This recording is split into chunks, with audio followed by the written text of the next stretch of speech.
Considered by most of the current Cup field as their home track, we head to Charlotte Motor Speedway as the venue that plays host to the longest race on the real-life calendar. It's no surprise that with impending rain, it might stop the racing early. After the old guard swept the races in the Motor City last week, will we see more domination from them tonight, or perhaps a new face in Victory Lane? It's time for the Tight on Time Twin 120s presented by Wrong Time Watch from Charlotte Motor Speedway. Hello, folks. I'm Austin Belke, joined by J.R. Shepard and Kenny Kivy in the booth. As always, we've got our director, Ryan Seneker, in the production trailer pushing the buttons and turning the knobs. JR, what else can you tell us about Charlotte? Austin, Charlotte Motor Speedway is a 1.5 mile quad oval where the turns are banked at 24 degrees. This place looks easy enough to get around, but I promise you that it is not. There is a bump entering turn one that can do multiple things depending on how the car is actually handling, or the truck in this case. First, it can cause the front tires to lose grip and shoot up the racetrack, or second, it can cause the rear tires to lose traction and send your car sideways. Both of these things will get you in trouble real fast, especially if somebody is beside you when that happens. And on the other end of the track, turn 3 is very easy to overdrive on corner entry. That turn invites you to drive hard into the corner and also make an early entry, but this can cause the car to become really tight on corner exit, leading to contact with the turn 4 wall. It is extremely easy to do that here, and something we will be watching for all night tonight. And Austin, these are the longest races of the year for PGRL, both at 120 miles in length. These drivers are going to have to be patient and get their cars to the end if they want a chance to win here at Charlotte tonight. Thanks, JR. Kenny, you've got some keys for us. One of those going to be coming down to the time. Yeah, so tonight, guys, these drivers are driving the Craftsman trucks, and because of that, clean air is a big deal in this truck series. Track position is going to be key. The drivers are qualifying right now to determine the starting order for race number 1. You want to keep that track position, stay up towards the front as much as you can tonight. Secondly, we got 2 sets of tires left in the pits. When you put those on, if you put both sets on, will be key. You can be tempted to run full throttle around this place, but that'll wear the tires out quick. And the further back you are in the field, the quicker you'll be wearing out those tires as well. And then lastly, with the quote-unquote rain in the area, there's a time limit on the race tonight, on both races, 58 minutes. Now, it is an 80-lap distance for each race, which with these 30-second approximate lap times, you could get those 80 laps in well within 58 minutes. But once we start to get cautions, that will slow the race pace down, obviously, and could bring that time into play. So we'll be constantly monitoring that, and that'll definitely affect that second point that we go back to with the pit strategy. Whether or not you go down pit road could be determined by whether or not you can get back up through the field. So lots of storylines to keep up with tonight, and kind of a unique week here. Thanks, Kenny. Without any further ado, we'll go ahead and get you folks at home the starting lineup for the first of tonight's 2 Twin 120s. Jeff Ward is going to line up on pole, followed by Colton Salick to his outside, and then Scott Eckridge rolls off in the 3rd position. Both those drivers, Jeff Ward and Scott Eckridge, the 2 first drivers on the inside row, won last week in the Motor City. Mr. Consistency, Mike Rasmus, is going to start in the 4th position. Rounding out the top 5 starters is Thomas George. He'll have Jonathan Cadell to his outside. Ryan Zima is going to roll off in 7th, followed by Ricky Harden in 8th. Rounding out the top 10 is Mark Cohn, the Watchman, and Michael Krobach in 10th. Gavin Flint lines up in 11th, followed by Matt Taylor in 12th. Brayden Carter and Dave Matson share row number 7, followed by Rooster Rodden, who starts in 15th. Gael Brooks is going to roll off to his outside in the 16th position. Cody Eldred's going to roll off in 17th. He's got Brian Yazik in the 55 car to his outside. Nathan Guilford and Derek Woodford round out your top 20 starters, JR. Yeah, rolling off in 21st place in the first race will be Sawyer Nelson in that 5 truck. Alongside him in 22nd will be Justin Rector. Rolling off in 23rd will be Don Nichols. Alongside him will be DRJ, Don Runkle Jr. in that 00 truck. Row 13, starting 25th, will be Mark Poe. Alongside him in 26th place will be Alan McClintock. And rounding out your field in race number 1 will be the 15 truck of Zach Olson. Thanks, JR. A quick shout out to our sponsor for tonight, tonight's Twin 120s. Wrong Time Watch is a YouTube channel dedicated to watches and the watch hobby. All types of watches are presented on the channel from Casio to Rolex. If you're interested in watches, check out Wrong Time Watch on YouTube or visit their website at wrongtimewatch.com. We'd like to thank Wrong Time Watch for sponsoring tonight's race. Interesting setup for these races. Usually, the Charlotte Motor Speedway plays host to the Coca-Cola 600, the longest oval race in the world. Usually can take anywhere from 4 to 6 hours sometimes, just depending on cautions, red flags, all that stuff is up to play here. If these drivers go flat out, no cautions, we estimate they can complete the entire scheduled race distance, 80 laps, 120 miles, in about 45 minutes. For this first race, I think we might have 1 or 2 cautions. For the second race, JR, I think we'll probably be closer to 4 or 5. Yeah, for sure. It's going to amp up. This track is really hard to make passes when you have trucks that are side by side in front of you. We're going to see a lot of different trucks up front on the start of that second race, and that's where it's really going to be exciting. Those first 5 or 6 laps could be a lot of cautions very early. iRacing pace car leading the field through turns 3 and 4. Jeff Ward, your pole sitter. Colton Salick to his outside. Last week, Scott Eckridge went out and won his 4th race of the season, tying him for the most wins with Colton Salick. iRacing pace car heads down pit road. And with that, it's ready to get going underway here for the tight on time Twin 120 presented by Wrong Time Watch. Jeff Ward out to an early lead. See what Scott Eckridge can do down to the inside of Colton Salick. Yeah, Austin, early on, these drivers are going to be pretty well wide open, especially on this first initial lap. That should give that inside line a good run out of Scott Eckridge here, but it looks like Colton Salick's going to carry that momentum and get the draft from Jeff Ward. Yeah, he's got a really good opportunity to go ahead and get that spot for the moment. Look at Mike Rasmus out there on the high side. He's going to duck back in line just in front of the 69 truck of Jonathan Cadell. Yeah, everybody trying to get in line at the moment. Nobody really wants to be racing side by side at this point in the race. And we spoke about it earlier. It is an 80-lap race. Very long distance to go. The drivers want to get into their rhythm and get into tire-saving mode more than anything. Only have 2 sets in the pits. Shout out to Ricky Hart back there in the number 3 truck, the Finger Mobile. Sporting a little bit different of a look this week. He's got red in the middle of that truck. Usually it's a couple different colors every single week, but I believe that scheme is new for him. And remember, guys, we have 2 sets of tires in the pits, but these drivers will have to make 2 pit stops just for fuel. 30 to 32 laps is all that these trucks can go on a tank of fuel with the limited amount that these drivers have. So expect those tire sets to be used. It's just a matter of when. Only on lap 3 so far. Take a look at some of the biggest movers in the race. See, Matt Taylor started in the 12th position. He's made his way all the way up to the 9th spot. But JR, it's just like you're saying, it's really hard to make passes here, especially when multiple groups are available. And I think you really get the sense right now that these guys really need to hang on to their tires because, like Kenny mentioned, you're pretty much going to have to pit for fuel and tires at the same time, and you're going to need just about every lap moment. Yes, absolutely. And, you know, the deceiving things about the characteristics that are very deceiving with the way that this truck handles is that early on you can go wide open. It is possible to go wide open all the way around this racetrack, but you are going to wear out your right front tire. So right now we're seeing drivers really take care of that, because after about 10 laps, that's when you're going to start to notice the truck lose its handling, and it's really going to show up off of turn 4.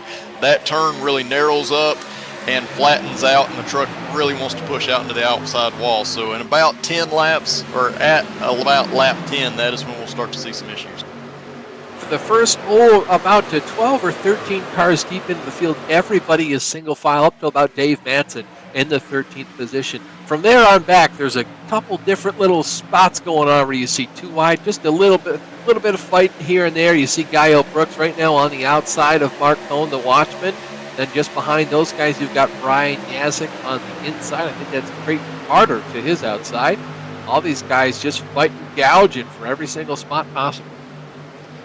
Yeah, absolutely. And Brian had a little bit of an uncharacteristic qualifying run, started 18th, but he's kind of got the driving style that should come into play here because he knows how to take care of his equipment, and he's not moving up very quickly. So that tells me that he is doing that very thing. So again, after about lap 10, somewhere between 10 and 15, I expect him to start moving forward. Yeah, interesting to see his line right now. He's trying to bottom feed if possible, but I think he's mostly just hunting for that clean air, JR. And with the splitters on these trucks, any opportunity you have to get out in clean air, just kind of conserve the wear on those front tires is going to pay dividends. And later we get into these runs. Yeah, absolutely. The more downforce, the more those tires are actually gripping into the track surface instead of sliding across it. So definitely want to keep clean air on that truck, and you want to run in the lane that the drivers ahead of you are not running in order to do that. And that's what we kind of see Brian Yazik doing. He's moving around right now. He's running high through turns 1 and 2 just to get that air. Yeah, you can see him right now going around the outside of the 41 truck. That's Derek Whitford down there on the bottom. He's going to wisely give up that position and concede the spot for now. Going to back up just a little bit to that 32 of Cody Eldred. Cody challenges back around the outside. We'll see if he gets a spot down the front stretch. Not quite going to pull him this far. Yeah, one thing about Charlotte Motor Speedway it is a 2-lane racetrack where you can make speed on either the top or the bottom. You do have to be careful how you wear your tires in, especially if you run that top line for too long. But you can make speed on either lane of this racetrack, so it can bring up opportunities, but can also be a little bit frustrating knowing that there's 2 even lines. We got a little bit of scuffling going on at the back of the field. I saw contact between Don Nichols and Sawyer Nelson. Mark Poe involved in there, 3 wide. Oh, and Zach Olson gets spun by Mark Poe in the quad oval. But we stay green. Yeah, still staying green. Oh, yeah. Miraculously, I think that must have been Zach Olson there. Saved that truck in the middle of the corner. So now he's pointed the right direction. Unfortunately, that's pretty much going to ruin his race for now. We'll see if he can get it back up to speed. Here's a replay of what went on. You're going to see just the end of it. And that was Mark helping him straighten himself out. Yeah, and Zach got a huge run because of the drivers that I mentioned that kind of got together. Zach shot through the middle, and then the quad oval, it's deceiving with how it's shaped. And, Zach moved over just a bit to the right. He started heading back towards the left, but, Mark was pretty close to that outside wall, tried to give him as much room as possible. Just kind of collected Zach in there. Yeah, and JR, talk about how difficult it is in the quad oval to kind of understand if you're 1 wide, perfectly fine, go wherever you want. If you're 2 wide, you really need to make sure you're on the absolute limit of where you can be inside versus outside. But when you're 3 wide, it's basically just hoping and praying you can make it through there, back down into turn 1 without a scratch. Yeah, the big thing, the quad oval is very easy to drive through when you're by yourself. But like you said, when you're either 2 wide or 3 wide in that case, it really throws off the entry into that first dog leg. And when you throw off that entry, you're playing catch up through the rest of that quad oval, trying to get the truck to turn. And it's just a bad situations. A lot of times you really have to lift in order to try to get those front tires to bite. And like Kenny said, it's very deceiving because you feel like you can get through there until all of a sudden at the end the truck pushes wide. And that's kind of what we saw happen there with Zach. Taking another look back towards the front, Jeff Ward is still your leader. He's got about a half a second or so over Colton Salick. Then it's Scott Eckrich rounding out the podium. Mike Rasmus currently in the 4th position. And Jonathan Cattell rounds out the top 5. Ricky Hardin so far up 2 positions now in that 6th position. Just behind him is Thomas George. This has fallen back 2 positions. Started in the top 5, has fallen back into the 7th position. And guys, I feel like Thomas George is another one of those drivers who's really good at just getting out of the truck what it'll give him. I think the tires are really going to come into their own kind of window for him, and he's going to start to show a lot more speed. I agree. I think we've seen in past seasons from Thomas, especially when we ran the next gen car, that he was really able to be good on this style of racetrack, Charlotte and Texas Motor Speedway, the quad oval style tracks, and yeah, he had wins there. So I believe he understands how to run these types of races and make the most of his vehicle longer in the run. And that is definitely what we're in here tonight, is trying to get your vehicle throughout the whole run, get the most speed throughout that entire run, and he is good at that. And of course, behind him, the ultimate bridesmaid, the forever second place driver, Michael Krobach. Long shot to win. Pretty good odds to finish in second place, Kenny. Yeah, he's had a heck of a consistent season. Large points lead, but that's not necessarily the recipe to winning a championship with this new chase-style format. Still looking for victory. But, you know, the longer you run up front, we all know it, you got to run up front to have a chance to win. So typically when you're knocking down top fives like he is, you're bound to find victory, right? I think so. I mean, it's just being up there consistently is a great recipe for taking that checkered flag. Guys, about 2 laps ago, coming off of turn 4, Scott Eckridge really had to pedal that thing hard to avoid getting in the wall. Since then, he's lost about 3, almost make that 4 spots. He's got Ricky Harden on his tail as well. I don't know what's gone wrong with that 70 truck, but all of a sudden he had to lift coming off of turn 4, and he's just falling like a rock through the field. Yeah, I saw that happen. I thought he had actually gotten into the wall. He did a nice job of not doing that, but like you said, lost a ton of time. And this is when you start to see the right front tire fall off, and it can fall off extremely quickly and unexpectedly for you. And if you're not paying attention to that, not staying on top of it, you'll go into the corner one lap, the truck will stick, and the very next lap, the truck will push wide. And it looks like he kind of ran into that type of situation. And at that point, you're just trying to relearn how to drive that vehicle. Boy, about darn near wrecked it again coming off of turn 4. Almost went up the track into the Ford truck of Ryan Zima. About collected them both. Thankfully, for both of those drivers, they escaped without enough to scratch. But Scott Eckridge has lost another 3 positions since we last talked about that. He was running in 3rd about 4 laps ago. Right now, he's in 9th, and it looks like he's going to lose another spot to the 91 truck of Matt Taylor. Yeah, and I think that really goes to show you, even though he was up front, he was in the 3rd position, and he was pretty well staying in line with the 2 drivers ahead of him, not really creating a whole lot of clean air on that left front fender to help that vehicle turn. So I think Scott will definitely learn from this moving forward into race number 2 and try to run a little bit of a different line just to get that air. Just in front of the 70 truck of Scott Eckridge, you can see Ryan Zima working to the outside of Ricky Harden-Wall Harden. That's that he's made his way around Michael Krobach. And guys, the field is still pretty close together. We haven't seen a ton of separation throughout the field, at least in the top 15. We're less than 10 laps away from approaching that green flag pit stop window. That could make pitting a real challenge here because, JR, you can talk about this, how you really have to do a lot of your slowing down here to get to pit entry. You have to do a lot of your braking on the racing surface, and if you have all this traffic around you, not everybody's going to pit on the same lap, could cause some issues.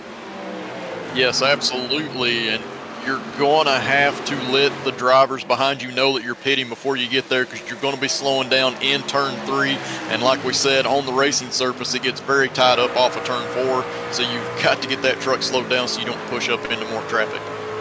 Battle for the lead, getting hotter and hotter. Jeff Ward has it. Colton Salick has run him down from about a half a second back. Now all over his back bumper trying to take the lead from the 9. It's a 99 on the 9, and we've got our first caution.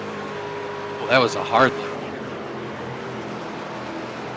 It's like Alan McClintock. Heavy front end damage. Looks like he got together with another truck. Yeah, it was him and Mark Poe. Honestly, it's weird on my screen. I see it on the replay here on the broadcast, but on my screen, I don't even see McClintock on, in the iRacing service. So I'm not sure if maybe Mark didn't see him either. But these guys got together. See here again, just in the quad oval, just a coming together here. And hard contact for Poe, really for both of these drivers. I'm not sure Alan knew that Mark was down there, and I don't know if Mark knew Alan was up there because they're both fighting for the same piece of real estate there. Right, that's what, kind of playing devil's advocate with me not seeing McClintock on my replay is making me wonder if Poe did not see him at the time either. Yeah, I saw them both on my replay. So it could just come down to the amount of cars we're reading on client side, but very odd. So the interesting thing here is obviously everybody's going to come down and pit, but this is going to be, I guess it will get them into their window to make it on one more stop from here. It's just you're going to have to probably stretch one of the next two stints if you want to make it to the end. Yeah, I think right now you just got to go for broke and assume you might maybe get another caution. We say cautions breed cautions. I think you might get a couple of cautions here, buying the opportunity to make it, not really having to burn your stuff up. It looks like Jeff Ward has lost the lead off of pit road. I think Colton Salick won the race off there, just barely beat Jeff into and out of the boxes. New leader, Colton Salick.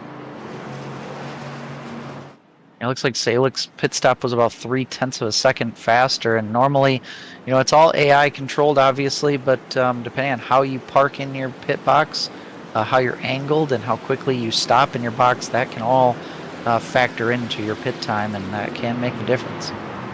It certainly can. We'll go ahead and take this break in the action and go ahead bring up the point situation coming into tonight's race.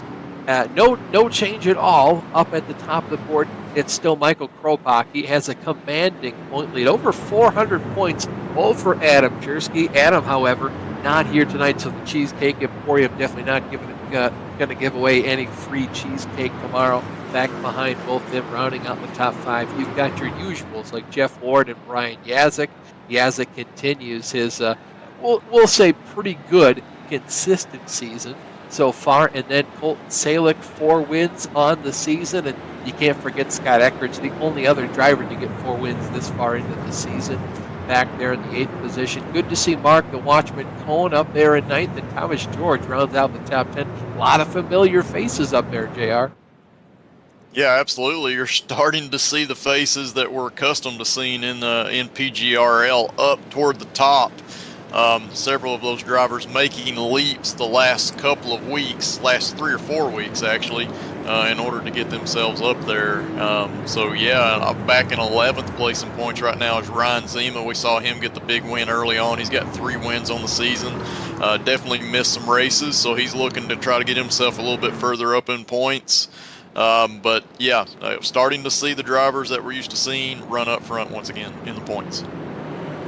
You've got guys like Gael Brooks, Sawyer Nelson, Mr. Consistency, Mike Rasmus. Mike hasn't made a whole lot of races so far. He's missed 6 races coming into tonight. But boy, when he's out on the racetrack, he's usually going to get himself a top 5 or a top 10.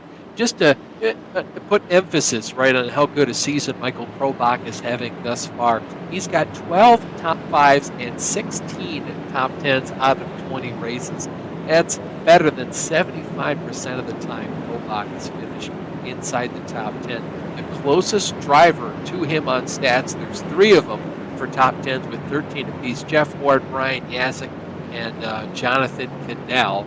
And then for top 5s, Colton Salick has 11. So Krobach certainly killing it, having himself a pretty darn good season thus far. Lights are out atop the iRacing pace car. The field is doubling up, so we are going to go back to green flag racing this time by. Go ahead and run you through the top 10. Colton Salick first, Jeff Ward in second. Those 2 positions got switched on the pit lane. Colton Salick's pit crew just did a little bit better of a job to get him out there on point. Mike Rasmus is third, Jonathan Cadell in fourth. Thomas George rounds out the top 5. That's where he started tonight. Ryan Zima in 6th, Ricky Hart in 7th, Scott Eckridge in 8th, Michael Krobach in 9th, and Matt Taylor rounds out the top 10. Some notable drivers thus far into the race, some big movers so far. Dave Matson, Rooster Rod, 3 positions. Derek Whitford up 4, started in 20th. He's made his way up to the 16th position. So far, all but 2 drivers of the 27 that started are on the lead.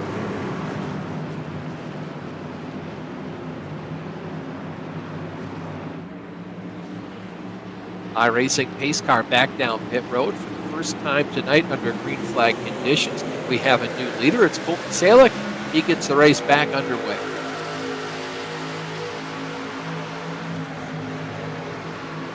It'll be interesting to see if these drivers have renewed vigor here with nearly half of this race gone.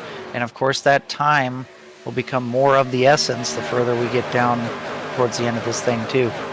Really interested to see, A, how hard Jeff Ward fights to stay up there in the top 3 positions. He's already lost a spot to Mike Rasmus. And B, how hard Scott Eckridge fights. I feel like he really got the idea that he abused his tires on the last run. That's why we saw him fall back so far towards the end of it. So maybe he doesn't fight so hard. Maybe he just looks for a lot more clean air at the start of this run. So far back there behind Thomas George. Yeah, he's definitely running the high groove at the moment, so that may be some of his game plan for this second run, just to try to run a higher arc through the corner, try to save that right front tire. But I guarantee he's going to try to make some passes, at least early on here, to try to get extra air to that nose. The cleaner the air out front, the better your vehicle's going to handle throughout the run. Thomas George fought tooth and nail to get the spot around the outside of Ryan Zima. We'll see if Scott Eckridge does the same. Zima wisely going to back off the throttle, give that spot up to the 70 car of Scott Eckridge. Scott now up into the 6th position. Jeff Ward also has to manage the balance of his race truck because he spent pretty much the entire first run in the lead. Now he has to deal with traffic in front, so he's got to deal with a slightly different handling as the truck's tires will wear out. And also he needs to make sure he doesn't push the issue too hard and wear his stuff out too quickly, because he has to know that his truck is just not quite going to act the same in the traffic as it did when it had the clean air.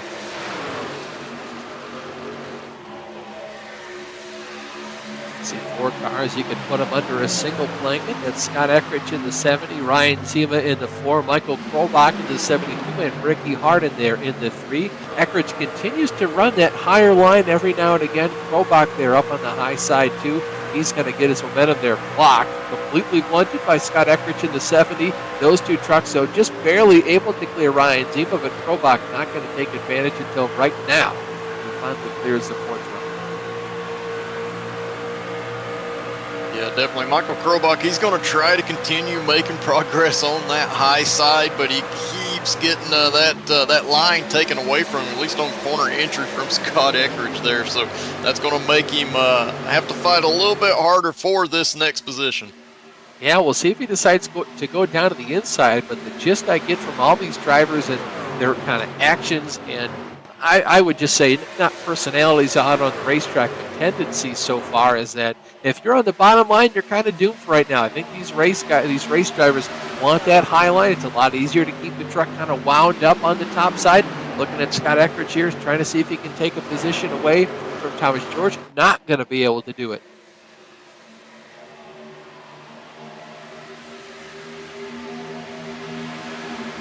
Look, again, just like what we saw last round, most of the 2 wide racing that we have is outside the top 10. JR, do you think it's kind of like just a chess match up in that top 5, top 10? Nobody really wants to push it too hard? Yeah, I honestly believe that it is. With as much racing as what we have left, about 45 laps, these drivers are really just trying to take care of their stuff, not push too hard, because they know they have to make these tires last for a long time. It's not like some of the other races where we can kind of cut things short and pit early. So, yeah, I believe these drivers are really in conserve mode, and that's why we're seeing a lot of calm racing, a lot of single file racing for the most part. Yeah, back further in the pack, you have to go all the way back to Matt Taylor fighting with Ricky Harden. The first 2-wide battle. That's Taylor on top, Harden in the Fingermobile on the bottom. Just behind those 2 drivers, there's Dave Matson in the 30 and Brian Yazik in the 55. Yazik already up 6 positions, started in 18th, currently riding in the 12th spot, trying to wrestle away 11th from Dave Matson.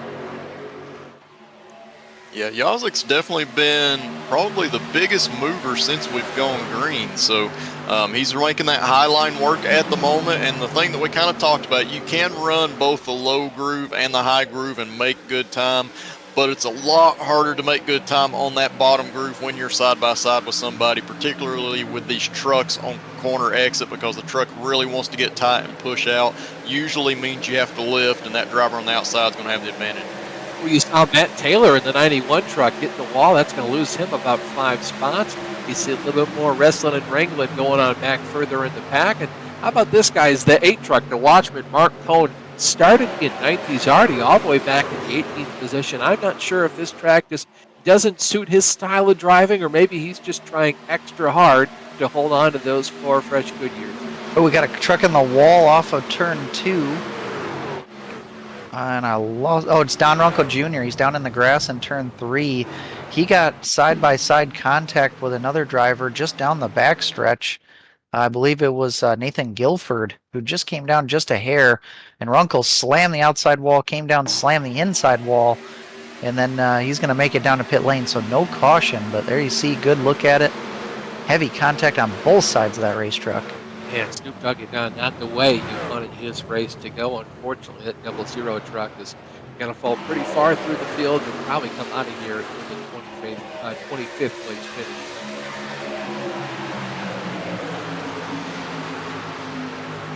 Back up towards the front of the pack, the top 3 are just the way we left them a little while ago. And also of note, Snoop Doggy Don, DRJ, Don Runkle Jr. is manually disconnected from the session. We'll see if he comes back. For race number 2. Battle for the lead, though. Mr. Consistency, Mike Rasmus, diving down to the inside of Colton Salick as they enter turns 3 and 4. We'll see just how hard Salick wants to fight for this top spot. Yeah, he's definitely going to fight hard for it. You want that clean air at all costs if you can maintain it. But Mike Rasmus got a huge run coming off of turn 2 the last lap and had Jeff Ward pushing him down that back straightaway. That really allowed him to get side by side here with Colton Salick, but you can see how hard it is to run that low groove, especially as we start to get late into this run.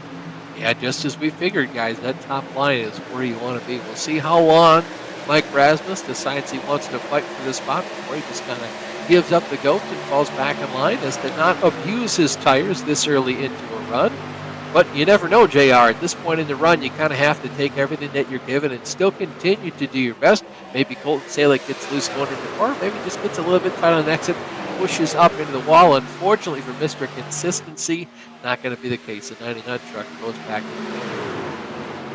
Yeah, it definitely paid off there for Colton Salick, and the bad thing is Mike Rasmus, he was fighting hard for that lead on the bottom there. He's probably taken some life out of his tires that he wishes he had not done the last couple of laps, because that truck is going to have a hot right front tire, and that right front tire being hot is not going to stick in the corners like it was before. So everything down to the top 10, for the most part, still the same. Rasmus, Ward, Cadell, George, your top 5. Eckridge, Krobach, Seamount, Hardin, Matson round out the top 10. Yeah, and Charlotte is a classic track of, or a classic case of you could make a move, and if you don't make that pass and clear that driver quickly, you could turn a positive into a negative. You could get freight trained, especially if you're trying to make a move on the bottom. You stick side by side with somebody, and if you're stuck there, it's going to do 2 things. It's going to wear out that right front like JR talked about, but also when there's 2 trucks side by side, it creates a parachute of air and really draws the pack in behind you, gets them a lot closer. And so you really need to make efficient passes at a place like Charlotte where there's not a whole lot of off-throttle time with these trucks. And Rasmus was able to at least slip back into line, kind of can recuperate, cool his tires down, but it could have led to a lot bigger of a loss. Another battle going on back further in the pack. It's the 3 truck, the Fingermobile of Ricky Hardin, and then the 30 machine of Dave Madsen. Those 2 have been battling back and forth here, trading that 9th and 10th position these last couple laps. So far, it's Ricky Hardin at the line. I'm really just confused, JR, why a lot of these guys are fighting so hard for one spot here and there, where it's not like they get freight trained. You know, Dave Madsen here could easily just hop back in line behind the fingerwheel of Ricky Hart if he so chose to do so. It's not like Gavin Flint would get right there on the outside of the 48 truck. And I guess maybe he might have heard the broadcast and got back in line. Yeah, I mean, I think it's okay to do it for a lap or two, but you got to be smart with it, not overdrive your truck, and don't wear out those front tires, especially the right front tire. But as long as you keep it to a lap or two, you're probably going to be okay. The main reason I think we're seeing some of these guys further back in the pack really fight hard for a position is because it is really tough to make passes in these trucks. These are momentum vehicles. You have to be able to keep your speed up. And if you're doing that, if all the drivers around you are doing that same thing, you're going to have a very hard time trying to get a run on the driver ahead of you and make that pass. So if you've got that track position, you want to maintain it, and that's why some of those drivers back there are fighting that hard. See this 3-wide battle here going on. Not 3-wide, but between 3 drivers. Ryan Zima, Scott Eckrich, and Michael Krobach. We saw that little bit of a bump through the corner. Looked like Ryan Zima just threw it in there, slide job up the racetrack, and just barely made a little bit of contact there with Scott Eckrich. Eckrich looking to return the favor, makes contact. Wow, yeah, that didn't really work out, and he clipped the apron on the way in. You could tell Eckrich wasn't really happy with that move that Zima put on him, so he's trying to do the same thing, and it didn't work out, and they're still side by side, narrowly contact into turn 1, and we'll see if Scott Eckrich dives it down into 3 again. Yeah, and behind him, all this fighting side by side, that big bobble between the two of them. But they made contact after Scott's kind of failed attempt at a dive bomb there. Brought in the 30 truck of Dave Madsen and the fingermobile there of Ricky Hart side by side up the racetrack. Zima barely avoids the wall. Yeah, and Michael Krobach really kind of the loser in that whole ordeal because he was behind Zima and Eckrich, who were racing hard there. And you see Eckrich make another run at it. He does the slide job through 1 and 2, but lost a ton of momentum. And once again, it looks like it's going to hurt Michael Krobach. Yeah, and you see, guys, what I was talking about earlier, how if you're side by side for too long, it draws everybody else in. So you saw Krobach, Madsen, Flint, Harden, they're all 2 by 2 now behind those drivers because of that battle that happened. 2 by 2 for 2 rows deep behind the 70 truck is Scott Eckrich. Whoa, man, he went down almost right across the bumper of that 30 truck of Dave Madsen.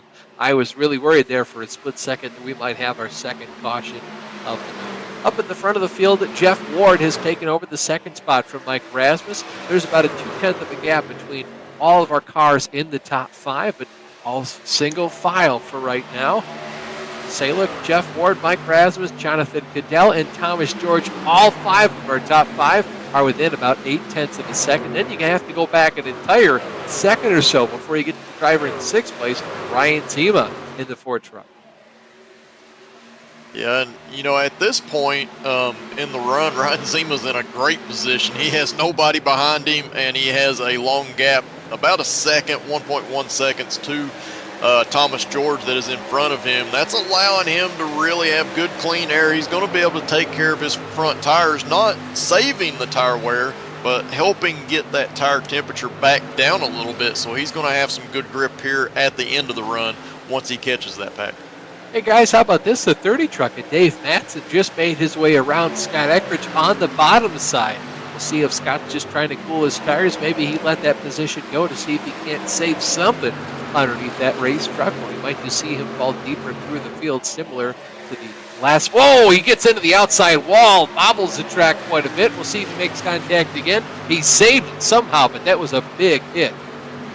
Yeah, the racing that he did earlier with Ryan Zima, it really wore his tires out for sure.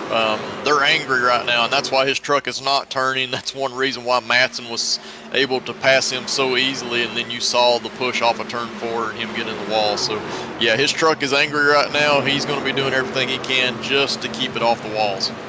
Oh, Michael Krobach and Thomas George, Jeff Ward, all 3 of those drivers coming down to pit road, and caution is out.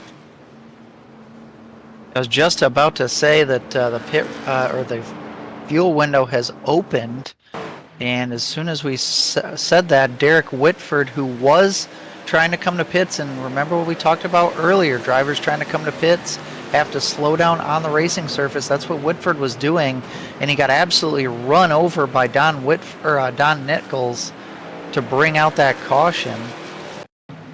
And well, that's going to make the pit strategy easy for everybody else. But as far as the drivers who pitted right there, I think that's going to help them as long as they were on pit lane before the caution came out. I think they were all down pit lane before the caution came out. So the drivers in question are Jeff Ward, Thomas George, Michael Krobach, and Justin Rector had actually come down on lap 48, which is just barely in the fuel window. So I don't see him coming down to pit here, so he may stay out. Yeah, he'll stay out, but he's a lap down, so he might get the lucky dog to get his lap back, or he might just take the wave around. But both of those scenarios wind up with him. Great job, you got fresh tires the first. First driver to get fresh tires, but you'll be at the tail end of the longest line pretty much regardless.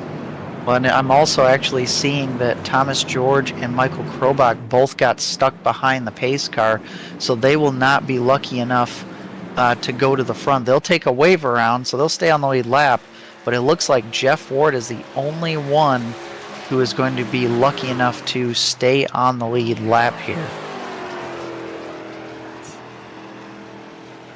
Talk about some serious luck, whether it's good or bad depending on your driver. Talk about luck. And it looks like Justin Rector will get the free pass. He'll get the Lucky Dog Award.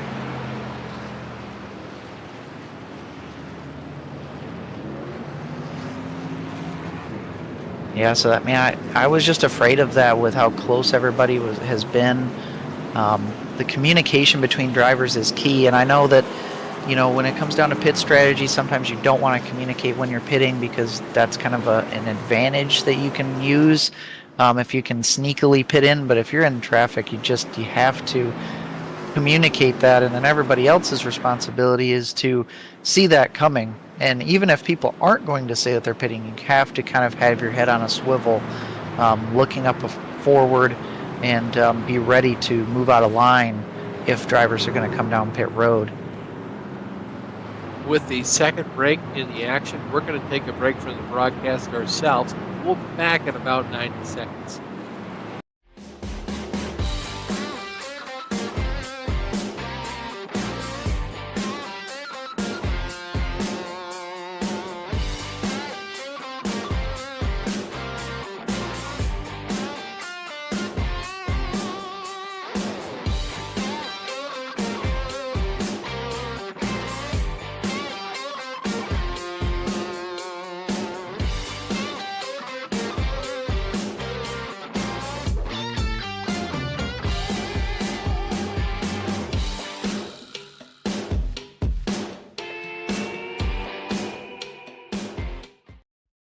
Racing isn't easy, but experiencing it is.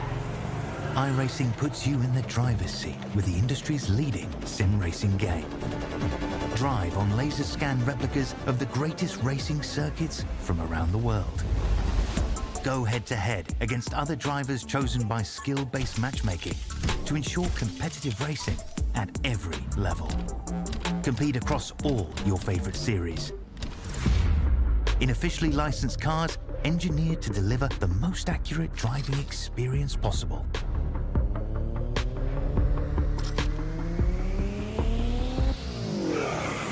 Join a race or host your own with players from across the globe. Race against the computer or in a league with friends. Feel the thrill behind the wheel. Visit iRacing.com.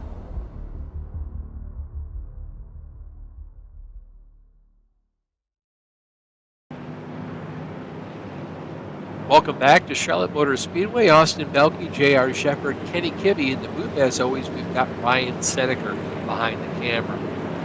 We're here for the Tight on Time Twin 120s presented by Wrong Time Watch. Wrong Time Watch is a YouTube channel dedicated to watches and the watch hobby. All types of watches are presented on the channel, Casio to Rolex. If you're interested in watches, you can check out Wrong Time Watch on YouTube or visit wrongtimewatch.com. Thank them for sponsoring tonight's two races. twin 120 milers, 80 laps apiece around this mile-and-a-half speedway of Charlotte. Jeff Ward just retook the lead underneath the most recent pit stop strategy, dare I say, sequence in general. He came down pit road just before the caution came out, got ever so lucky, but on the flip side of that, Michael Krobach and Thomas George extremely unlucky in that exchange. They're going to have to line up at the tail end of the field. Jeff Ward retakes the lead over Colton Salick. Only those two drivers have led a lap so far tonight. Mike Rasmus challenged for it for a little bit there in the middle stretch of the race, but ultimately had to fall back into the third position after maybe upsetting his tires for just a little bit. iRacing pace car leads the field through turns 3 and 4. So far, we've had 2 cautions tonight. 23 of our 27 driver field is on the lead lap. Alan McClintock, Don Nichols, Snoop Doggy, Don Ruckle Jr., and Mark Poe out of the race. iRacing pace car goes back down pit road. All eyes now go to Jeff Ward as he assumes the position of the leader to restart the race. Very nice breakaway for him. We'll see what Mike Rasmus can do on the inside. Does Ryan Zima dare to make it 3 wide? He wisely falls back just to the bottom of the race. Yeah, and that move by Zima is going to help out Rasmus by a lot. That's going to give him that push up off the corner, and he's able to clear into second position. Now Zima and Colton Salick will go side by side in the turn 4.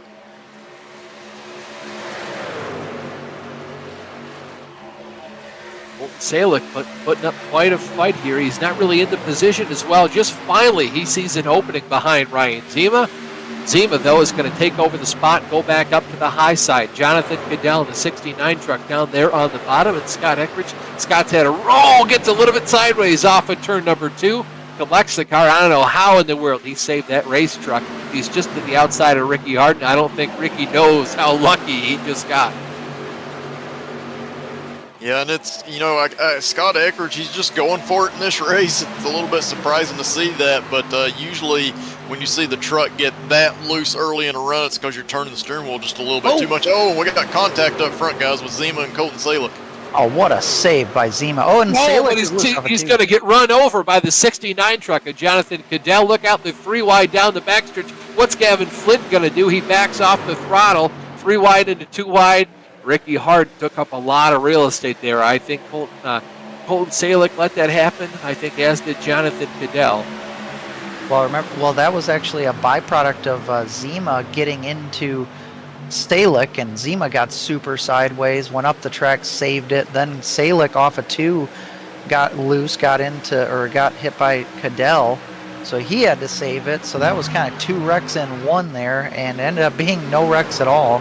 But you got at least 2 trucks out there with some angry tires now. Yeah, look at Jonathan Cadell and Colton Salick. You could barely put a piece of paper between those 2 cars. Once again, Scott Eckridge all over the place coming off the corner. His tires are angry as well. Yeah, so at this point, it's inside 20 laps to go. We're down to about 15. The drivers are really jockeying for positions right now because this is when it counts. This is when you're going to have the most grip and you're going to be able to maneuver the best. So these drivers are really moving around trying to get those positions. I see on the screen right now Jonathan Cadell really trying to get after Colton Salick there, but he's able to hold on. I don't know how Salick did it, but he used the bottom to get around and underneath the 69 truck of Jonathan Cadell. I'm not sure if that's going to spell disaster for his tires later in the race. Right now, that 99 truck all over the Fingermobile, holding down the last spot on the podium. Back further deeper into the field, just by a couple spots. You've got Scott Eckridge to the outside of Gavin Flint in the 48 truck. Matt Taylor all the way up there, just riding the wall, Kyle Larson-esque. Yeah, Matt Taylor, we've talked about him in previous weeks. He's one of those drivers that really searches around and runs grooves where other people are not. And he's making that high groove work right now, right up against the wall. Ryan Zima has fallen a good couple places. Right now, he's back in the 10th position. He was one of the 2 drivers battling with the 99 truck up there for the 3rd and 4th positions. He's fallen 6 spots since then, trying to work his way back up through the field. But look at this, guys. How about Mark Cohn, the 8 truck? He's all the way back there in the 12th position. He was back as far as lucky to get a top 20 tonight, but he's turned up the wick just at the right time. Yeah, that's when the pay window opens, and you'll start to see the drivers that understand that and start to move forward. Mark Cohn He may have not been having a great night at the beginning there, but he's making it pay off here, moving forward late. Oh, Matt Taylor with a big shot to Scott Eckridge down the backstretch. I think Matt's pretty well aware that the only way he's going to get around Scott Eckridge on the high side is if Scott makes a mistake. Spot's giving him the high side, but it's just way too high to make any sort of progress. Matt's going to get to Scott's inside. Let's see if he pulls a slide job. He is. He shot the car into the corner. Scott Eckridge saw that, though. He's going to lift early, try to get back to the throttle. But look at Ryan Zima. This might spell disaster. Yeah, that's definitely pulling in the trucks behind them all close together once again. Now Zima and Rooster Rodden, they're going to be side by side in the turn 3, almost 3 wide with Scott Eckridge here. Oh, I guarantee they heard 3 wide for just a split second. That's why you saw Scott Eckridge just go a little bit further up the racetrack. That's Rooster Rod getting below both of them in the 0-1 truck. He's going to take over the 7th spot. Scott Eckridge still back there in a Hornet's nest. Yeah, what a move from Rooster Rod, and a power move. Got 2 for 1 there, and more importantly, he's kind of clear of this gaggle of race trucks, and he can go chase after a possible top 5. Yeah, and how about some guys we haven't really talked about all night? You got Gael Brooks up here in the 17 truck, and another guy we haven't spoken much of, Creighton Carter in the 89 truck. Yeah, definitely both of them having great runs. Gael only had about a mid-pack qualifying run, and he's up here challenging for the top 10 at the moment. So great run by these drivers late in the race here. 10 laps and 10 minutes to go. If you're looking at that race timer, we're about 47 minutes into this time. Whoa, that was really close between Gael Brooks and Scott Eckridge. He about darn near wrecked him going into turn number 3. And how about Mark Cohen? I just talked about him turning up the wick. He's just about to break into the top 10. I think he will. Yes, indeed, 10th place for the Watchman. And just to give a quick sit rep on the 2 drivers who had to take waiver rounds, Michael Krobach and Thomas George, they have not made any progress whatsoever. Krobach in 19th.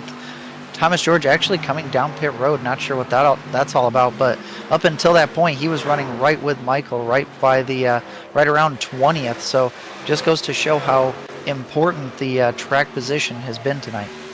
Battle for the 6th position also on track. Rooster Rod has gotten all the way up to the rear bumper of Matt Taylor. Those 2 trucks extremely close, kind of swapping paint almost when it comes down to it as they enter some of these corners. Back at the front of the field, it's still Jeff Ward. He's got about a 10th of a second over Mike Rasmus. We'll see if Mike Rasmus can turn up the wick just at the right second, maybe make a last lap pass for the race win. Colton Salick in the 3rd spot. He's past Ricky Harden. Rounding out the top 5 is the 69 truck of Jonathan Goodell.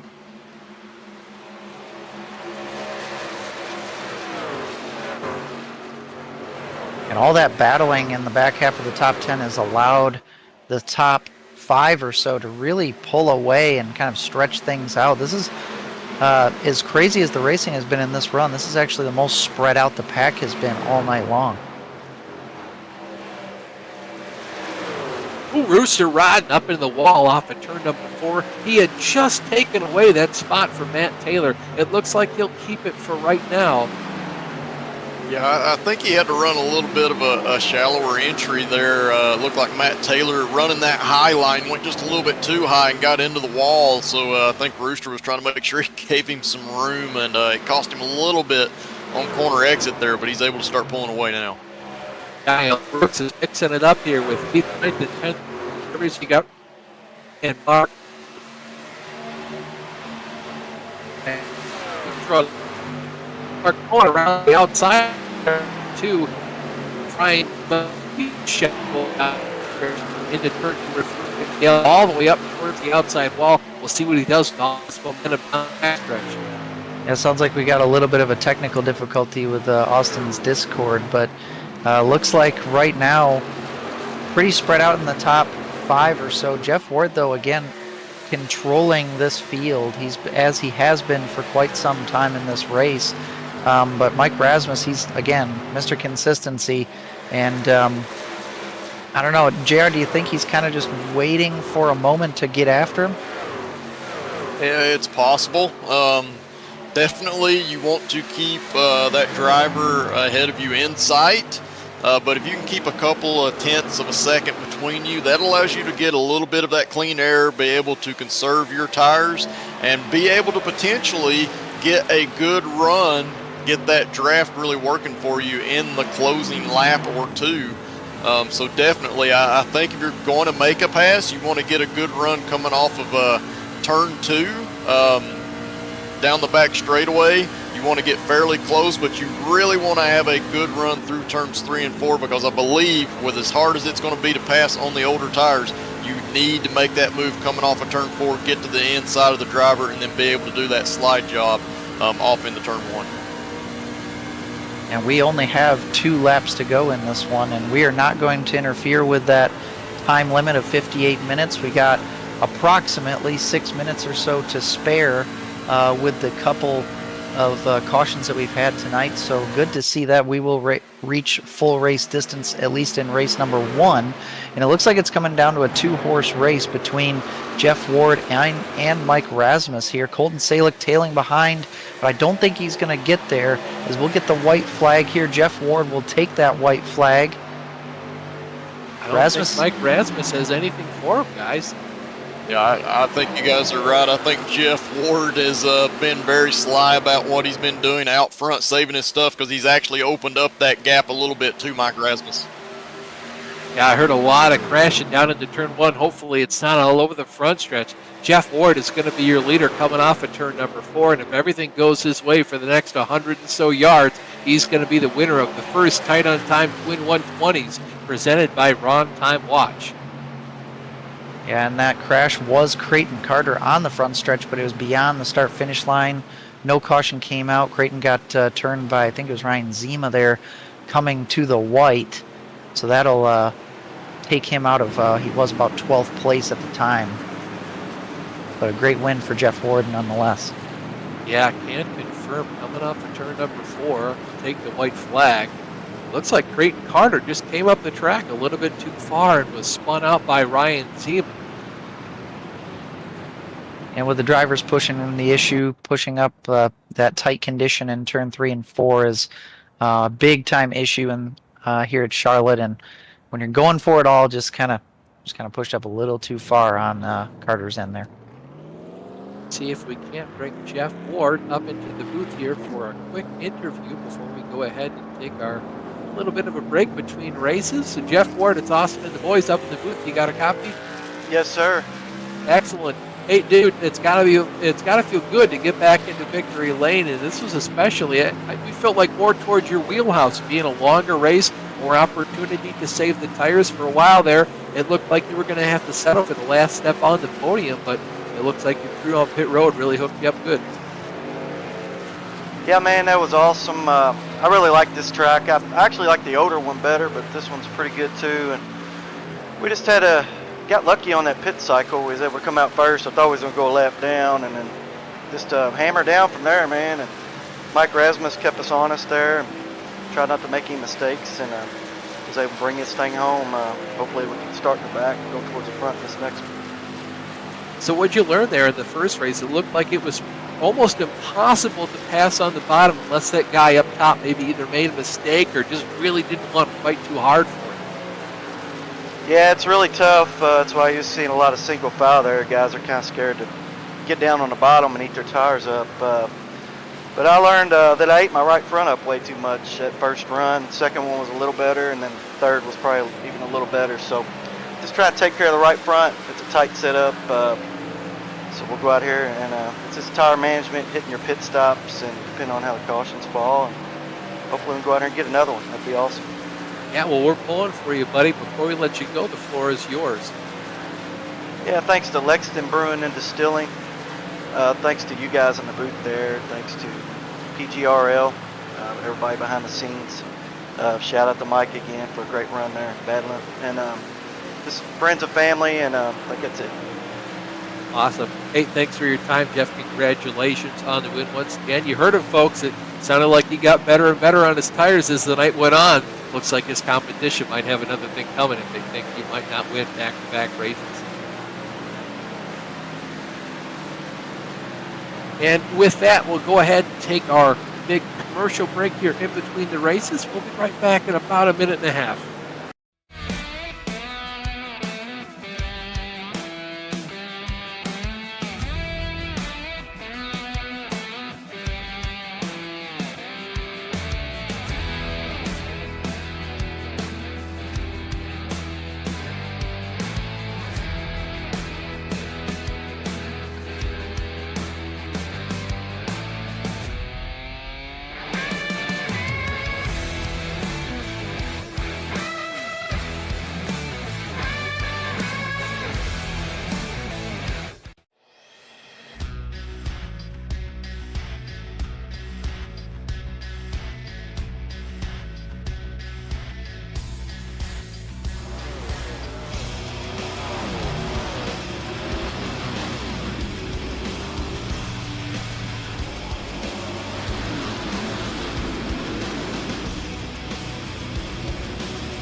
Welcome back to Charlotte Motor Speedway. We're here for the Tight on Time Twin 120s presented by Run on Time Watch.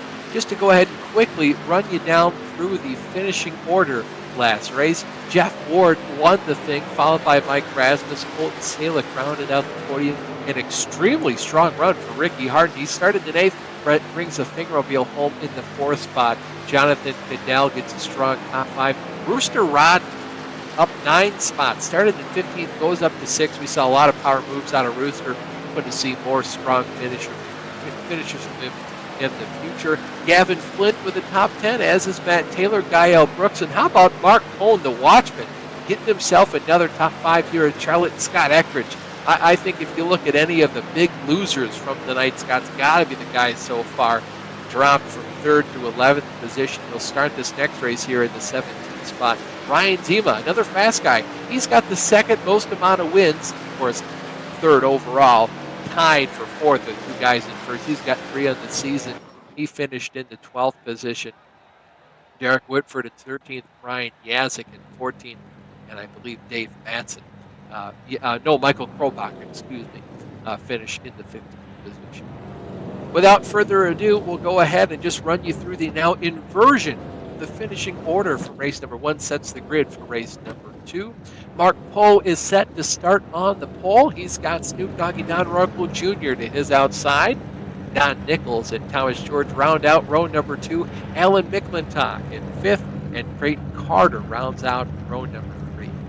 Dave Matson's going to start in 7th. He'll have Justin Rector to his outside, rounding out row number 5 in the top 10. Zach Olson on the inside and Sawyer Nelson on the outside. Cody Eldred is going to roll off in the 11th position.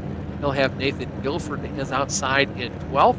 Michael Krobach with a 15th place finish gets inverted to start in 13th. He's got Brian Yazik in 14th to his outside. Derek Whitford starts in 15th, followed by Ryan Zima in 16th. Scott Eckridge rolls off in 17th. He'll have Mark the Watchman Cohn to his outside in 18th, with Gael Brooks and Matt Taylor rounding out your top 20 starters, JR. Yeah, rolling off in 21st place, we have Gavin Flint. Alongside him in 22nd will be Rooster Rodden. Starting 23rd tonight will be Jonathan Cadell. Alongside him in 24th is Ricky Harden. Starting 25th will be Colton Salick. Alongside him in 26th place will be Mike Rasmus. And rounding out your field, starting 27th place in race number 2 here, your race 1 winner, Jeff Ward. Thanks, JR. JR, you did make the comment in the green room in between races. The sun has gone down. These drivers should have a ton more grip here for race number 2. Yeah, absolutely. That's going to actually increase the grip quite a bit. Could actually put enough grip on those front tires to actually make these trucks a little bit free. We've heard that the trucks were really tight in the first race. So we could start to see some trucks really move around in the rear end in this race, but that's also going to mean it's going to be harder to pass because the drivers will not be having to lift or be off throttle as long as what they were in the previous race. And Kenny, you made the comment as well during the break that with this inversion here and how tough it is to pass, we might see one of the mid-pack drivers come out of here with a win tonight in race number 2. Yeah, if they can execute and if we can get some green flag laps, we saw fast drivers struggle in the mid-pack in race 1, and there will be an even taller task for those drivers in race 2. Here we go. iRacing pace car goes down pit road. Mark Poe starts the second of his PGRL races here from the pole for the second of the 2 tied on time twin 120s. He's going to bring that truck, down to the bottom of turn 1. Look at Thomas George on the high side. He's going to have a lot of momentum. Goes around the outside of Dave Madsen. Does he duck down low or stay on the top? He is going to go to the inside here of Mark Poe in turns 3 and 4. Shoots the car down there at the bottom. It sticks. He takes over the position. Yeah, I expected that from Thomas George for sure. Oh, it's 25 hard in the outside wall. Yeah, he did a nice job not collecting a lot of vehicles, but yeah, definitely hard into the wall off of turn 4, and that's something we talked about earlier in the broadcast. Extremely easy to do here. Boy, the 25 truck, Nathan Guilford, hit that wall a ton. He'll be lucky if he doesn't have any steering damage. So far, nothing iRacing side to say he's got, as a sweaty Italian man would say, a big beat the ball. He's got Matt Taylor fighting down to his inside. I've noticed that these trucks, they do build on the tight side over time, but as they fire off on those cold, fresh tires, they are loose for a couple laps. You can't drive them with full vigor into each corner for those first lap or 2, and that's what happened to Guilford. Just got too loose and ended up smacking the outside wall. Looking here, it looks like the first big 2x2 battle going on right now. You've got the 32 truck of Cody Aldred. He's up top there. He's got Michael Krobach to his inside. Just behind him, drivers like Brian Yazik, Ryan Zima, Sawyer Nelson, and look out, there's Scott Eckridge there. Scott right now in that top 10 position, just bringing home tail end of the top 10. We saw him abuse the tires a lot in race number 1. Has he perhaps learned anything for the second race? Yeah, we'll have to watch and see. We see a lot of movement by these trucks. These drivers are really pushing hard right now. I think they're liking the handling of these trucks being a little bit on the free side early. So a lot of guys are trying to make some moves, and we have a lot of drivers up front that were not up front in race number 1.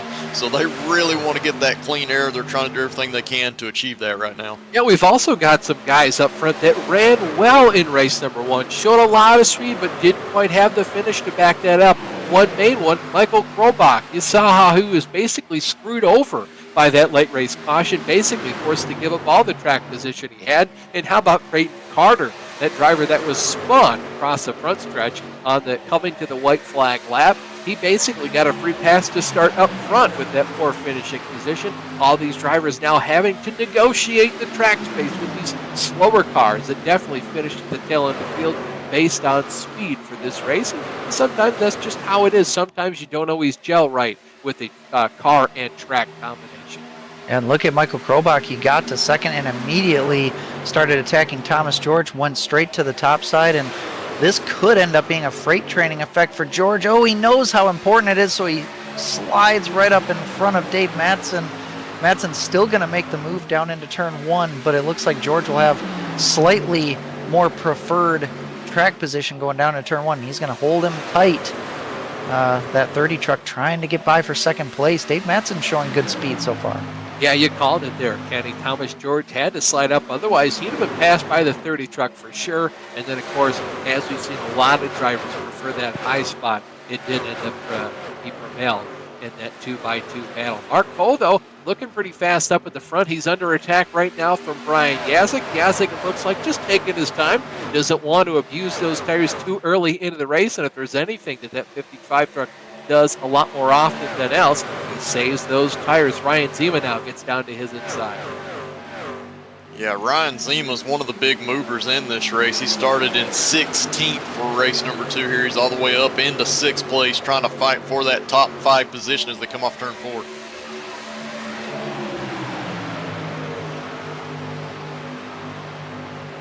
And just to give a little update on race winner from race number 1, Jeff Ward still back in 22nd place. Now, not necessarily pushing the issue. I mean, he could just be riding, and I think he is, because you look at how the field's kind of spread out. He's not really trying to make any moves, but progress is slow for a lot of these drivers who finished up front in race 1 and to be inverted to the back for race number 2. A lot of them, guys, they might have honestly been expecting an early caution that so far, knock on wood, has not come. Yeah, if I were Jeff Ward, I'd have done basically the exact same thing that he's done. That's usually what I do on Saturday night in our bootleg racing league races when I have to start at the back. I just kind of putz around for the first 20 laps, expecting a caution. I don't want to junk my car too early. I think that's what Jeff Ward is doing. Sometimes it works out well. Sometimes you wind up about 10 seconds behind the field. Ooh, Mark Cole and the outside wall in turn 4 really hard. Bobbles up the last couple cars behind him. We'll see how many spots he loses. He's been the proverbial cork in the bottle so far. Yazik Zima Eckridge, the latest driver, is sticking around him. So far, he's under attack from Gael Brooks and Cody Eldred. Yeah, and Austin, we're starting lap 11 right now. This is around that time where you really start to have the fall off in lap time, because that right front is starting to get wore out, and that's when you'll start to see that contact into the outside wall, especially off of turn 4. So you're going to see a lot of drivers start to kind of move around a little bit right now, because some of them have really wore out their stuff early on here. Guys, how about Mark Owen? I just looked at his truck and I realized I saw the 8 truck in the 10th place. He started all the way back in 18th position. He's been absolutely on a mission tonight, just hunting down these top 10. Good to see the Watchman doing so well so far. Absolutely. I mean, several guys have made big moves in this race. Gael Brooks, he started 19th. He's up to 7th place. Gavin Flint, this last time by, he started 21st and is now up into 11th, trying to chase down Mark Cohen. So a lot of drivers having really good nights here in race number 2. Yeah, Matt Taylor is another one of them. Started back in the 20th position. So far, he's up in the 12th spot. And don't look out behind him. There's that 99 truck. One of the 2 winningest drivers on the season, Colton Salick, started back in 25th. He should cross the stripe this time by, and I want to say 14th spot. Make that 30. And again, though, we're seeing this kind of train effect that we saw in race number 1, just with a different cast of drivers. Michael Krobach now is kind of heading up the pace at the front of the field, with Thomas George right behind, Dave Mattson, Ryan Zima, Brian Yazik, Scott Eckridge. These are all really fast drivers, just drivers that didn't finish up towards the front in race number 1.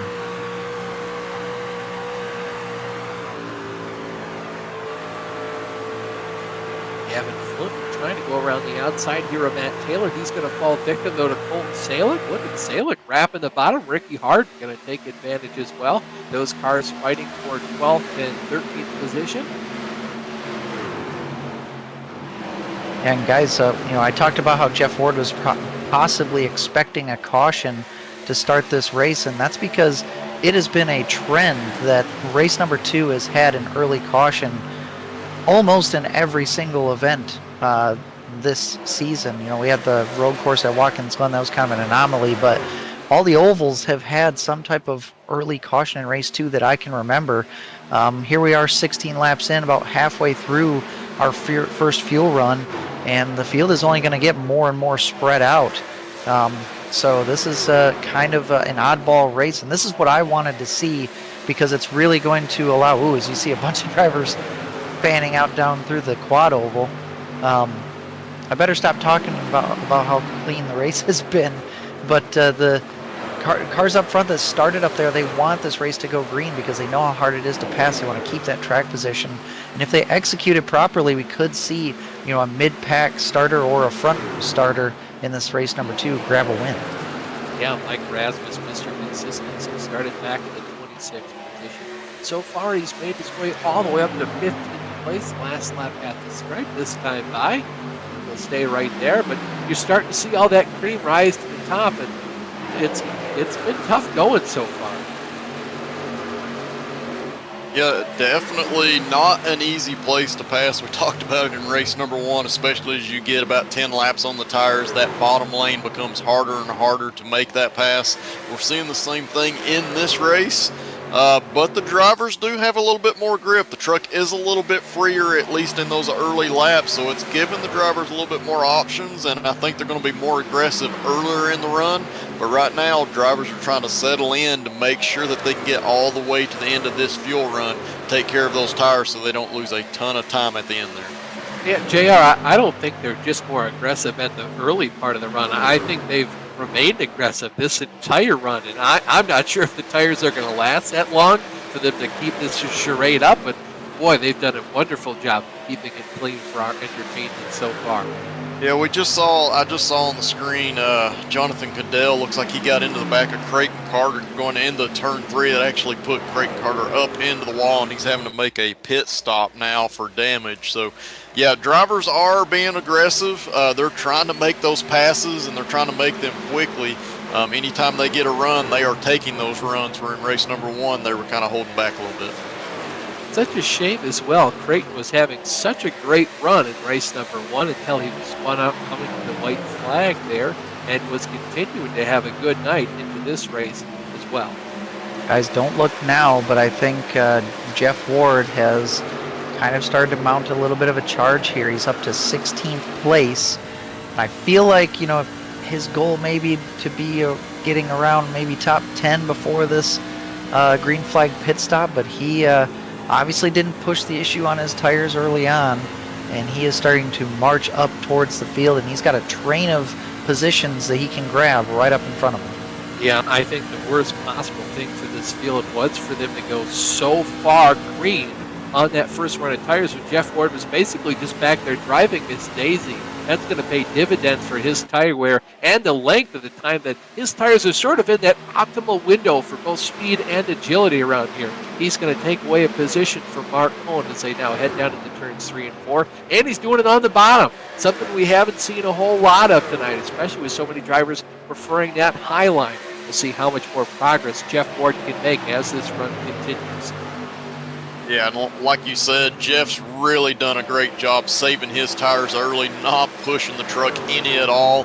And it's very evident by that pass that he made on Mark Cohn there. There was no challenge whatsoever. He was able to drive right by on the bottom of the track, and he's already closing up on Derek Whitford that's up ahead. Yeah, speaking of closing up, our second place driver from race number 1, Colton Salick in the 99 truck. He's gained 16 positions on the night, started 25th up into the 8th spot. Make that 17, sorry. He's doing a phenomenal job so far. Yeah, I know that those other guys who have had to come through the field, they have definitely used up more of the good on their tires, and you know that Jeff Ward is going to most likely try to run as long on this run as he can, since he's got this late run speed, until some of those front runners start to pit, and that will probably kind of force his hand. But for the time being, he is making up nearly one position per lap, as now he's already come up to the back of Derek Whitford for 14th place. And the front runners are starting to spread out more and more. We have one side-by-side battle for 4th place. That's Scott Eckrich and his best friend Ryan Zima. Yeah, these are the two drivers that had that little bit of a spat in race number 1. You saw Zima slide job Scott Eckrich. Scott gave him a little bit of a tap through turns 1 and 2, and then Scott returned the favor but didn't quite clear Zima. Zima gave Scott a lot less room than Scott gave Zima. Those two made contact, and Zima really paid a decent price for it. We'll see if those two trade any more paint tonight. Sorry, JR.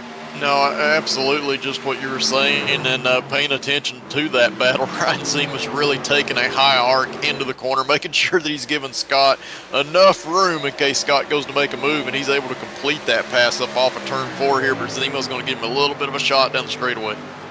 Now, I'll tell you, if Ward, I don't anything right, I'm going to run out of. I want just as long as I possibly can. Sounds like Austin's having a little bit of Discord difficulty, so it sounds like, Matt Taylor, sounds like he is pitting in. Matt Taylor currently in 10th place. We'll have to take a look at him. Again, we'll have to watch, make sure there's no contact. Whitford almost got dumped from behind by Ward that time, even though he wasn't pitting. Taylor comes in, does a good job communicating that he was pitting, and that's our first driver to make that first pit stop. But JR, we got more pit stops to come, and I'm sure Derek Whitford keying up right now that he's going to come in this time. Yeah, absolutely. More drivers are going to be planning on pitting this next time by. The leaders look like they're committed to staying out at the moment, but this is going to be the time where you're really going to have to make sure you communicate, because a lot of these drivers still have cars around them close by, especially these top three. They've only got 1 or 2 car lengths between each other. As soon as one of them gets on the brakes, the other one's going to be right in their rear end if they're not careful. So got to communicate, let the drivers around you know when you are pitting. That way they know what to expect going into turn 3. Yeah, so Whitford will be happy to know that he made it in nice and clean that time. Nathan Guilford also coming in for a pit stop.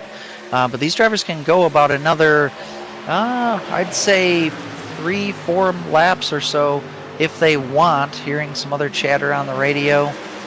You see here Thomas George was talking. I can't tell if he was talking about pitting or not, though. But Krobach leading him with Matson in third, Eckrich fourth. Eckrich is actually, after he passed Zima, has started really running down those leaders. He is pretty much half the distance between himself and the leaders, and it looks like all the top 3 all coming down at the same time. Scott Eckrich will stay out here. Yeah, Scott Eckrich was really aggressive these last couple laps. Just how high up the racetrack he's been running. He stayed about 1.5 truck widths off the bottom in turns 3 and 4. And I think he's just really championing it kind of mid-line through that center of that corner. We'll see how long he stays out on the racetrack.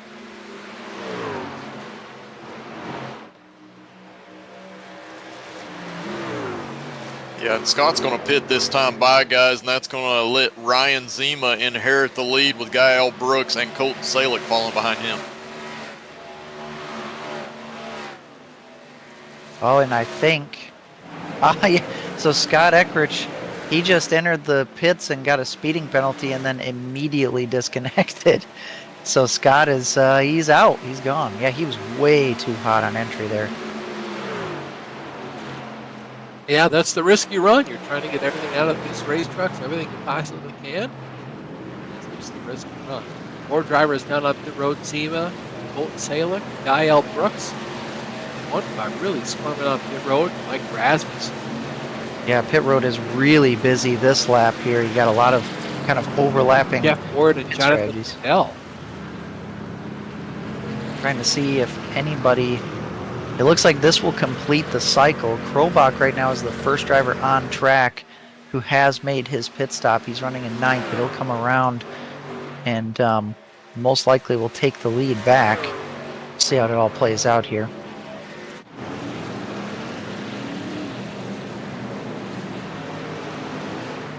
It looks like Zima just barely getting out in front of Colton Salick. They'll come out together. And there you go. Michael Krobach shoots into the lead off of turn 2. Has a pretty good gap, about 7/10 back to Thomas George, who pitted on the same lap as him. Matt Taylor pitted 3 laps earlier than those two. He's all the way up to 3rd place with a good gap here. And JR, I like the call by Matt Taylor to do that undercut, because you have another pit stop to play with here. Yeah, for sure. Just following up on some action off of pit road, it looked like Zach Olson actually got spun a little bit coming off of turn 2 on the apron there. Going back and looking at it, I believe it's Gael Brooks got into the back of him. Zach may have gotten a little bit loose there in that transition. It's very tricky down there on the bottom because there are multiple grooves, and if you hit that just wrong bottom out in these trucks, it can send you a little bit sideways and force you to have to lift, and that may have led to the contact we saw there. It's so easy to get the car loose down there on the apron. Not as much banking as compared to the rest of the racing surface. And you're trying to get absolutely everything you can out of these race trucks. Same situation as what we just saw happen to Scott Eckrich as well. Just pushing a little bit too hard. Up at the front of the field, Michael Krobach with a 7/10 of a second lead over Thomas George. Guys, like you mentioned, Matt Taylor with that undercut started in 20th place. Now up into the 3rd position. He's been really fast all night long. And how about Dave Mattson? We saw him have a really good race number 1. Finished in 14th, but so far running just inside the top 5 in 5th. Yeah, definitely. Dave Matson was a driver in race number 1 that we felt like had a lot of speed, just didn't always have the track position. In race number 2 here, he's got that. He's inside the top 5, and Matt Taylor was a driver we saw really running some unique lines in race number 1. And the good thing about this is him having that track position being up in 3rd place. He can still run those unique lines, but this time he's going to have more of the clean air effect on the nose of his truck. That's going to allow him to have that speed throughout the entire run instead of just up to the mid portion that we saw last time. Well, you can see on your screen right here, that's the 30 truck, Dave Matson, the 4 of Ryan Zima, and the 55 of Brian Yazik. All 3 of those trucks right now battling for 5th, 6th, and 7th. And the more they continue to squabble over this position, that only opens the door wider and wider for Ricky Hardin in the Fingermobile to go ahead and enter his truck and make this a 4-horse race now for that top 5 position. Yeah, and it's like Kenny talked about earlier in race number 1. Once you get 2 trucks side by side here, they open up such a large bubble of air that the trucks behind are able to just really close in. We see on the screen here, Ryan Zima actually getting a little bit tied up off of turn number 4. That forced Dave Matson to have to get out of the throttle, and now Brian Yazik has a huge run. Yeah, on my screen, Dave Matson actually got up into the outside wall just a hair. Brian Yazik going to throw the car on the bottom. He's going to be a little bit off the throttle there on corner exit. Dave Matson going to get down to his inside. Let's see what Ricky Hardin does. Going to back off the throttle. Yeah, good battling by this group of 4 drivers here. They've been going back and forth. Zima's now been able to pull away a little bit, but Matson and Yazik continuing to battle it out. And like you said, Hardin's just trying to see which lane is going to go, trying to figure out where he wants to place his truck. A fist fight going on right here for the 6th position. Brian Yazik is going to get a Dave Matson. Looked like he just got the left front of that truck barely down there on the apron, JR, and it just loosened him right up. He had to back out of the throttle or risk going into the inside wall. Yeah, hitting the apron with those left side tires is never a good thing here at Charlotte, but especially when you have the cooler temperatures like we have during this second race, that truck is going to come around quickly on you when you do that. So great job not to make a bigger issue there than what we saw, but definitely something you want to avoid. You want to get close to that apron, but not right on it.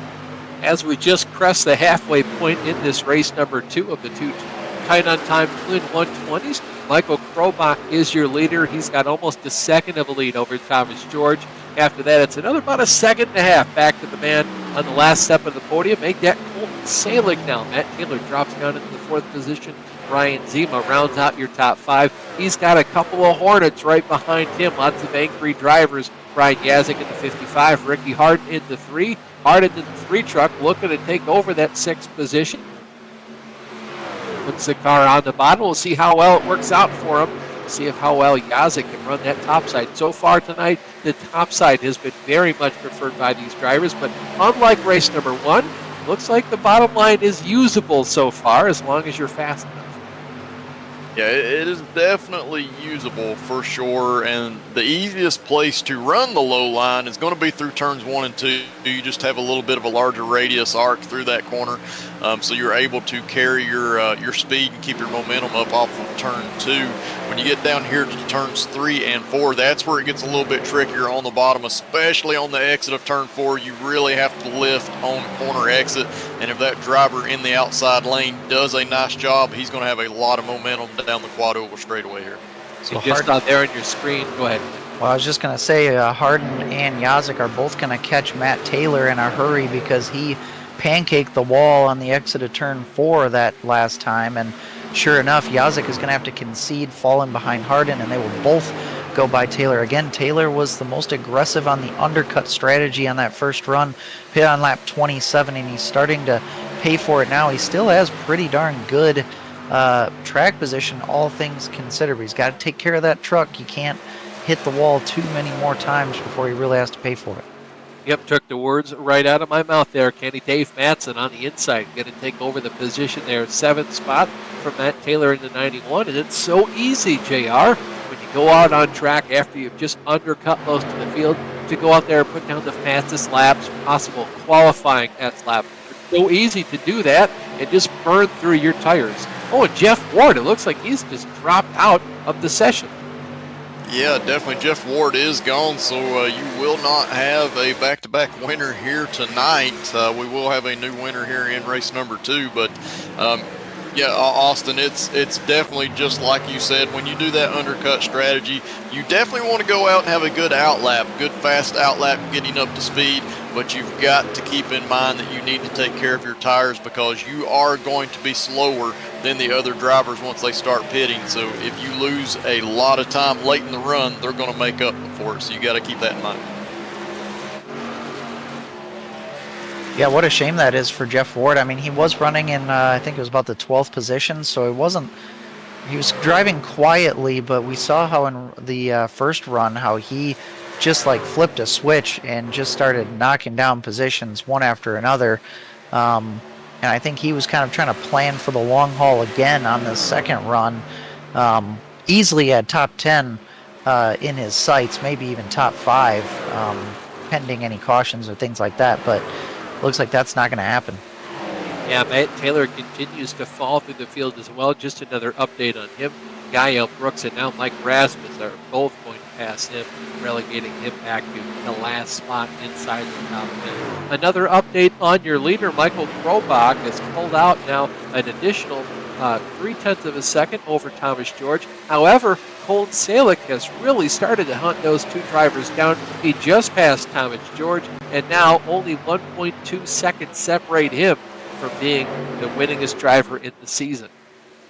And we are in our fuel window to make it to the end right now, so about 32-ish laps from the end. So we may start seeing those pit stops start. And, you know, Salick pitted 2 laps later than Krobach on that first pit stop, and he's probably going to lose time continuously to Salick the more laps that are run. So I would not be surprised to see Krobach pit just a little bit early to stop this charge from Salick, but to also prevent Salick from undercutting him on this next pit stop. And honestly, with how close both Thomas George and Ryan Zima are, throw Ricky Harden into that mix as well. If any of those drivers choose to undercut and get that couple lap of a gap there, just putting down the fastest laps possible when everyone else is basically at their slowest, even they could come out of this with the lead. And with just how big of an importance, an emphasis we have to put here on clean air, if we get a caution late in the run, it might be all sealed up just from a little bit of an undercut.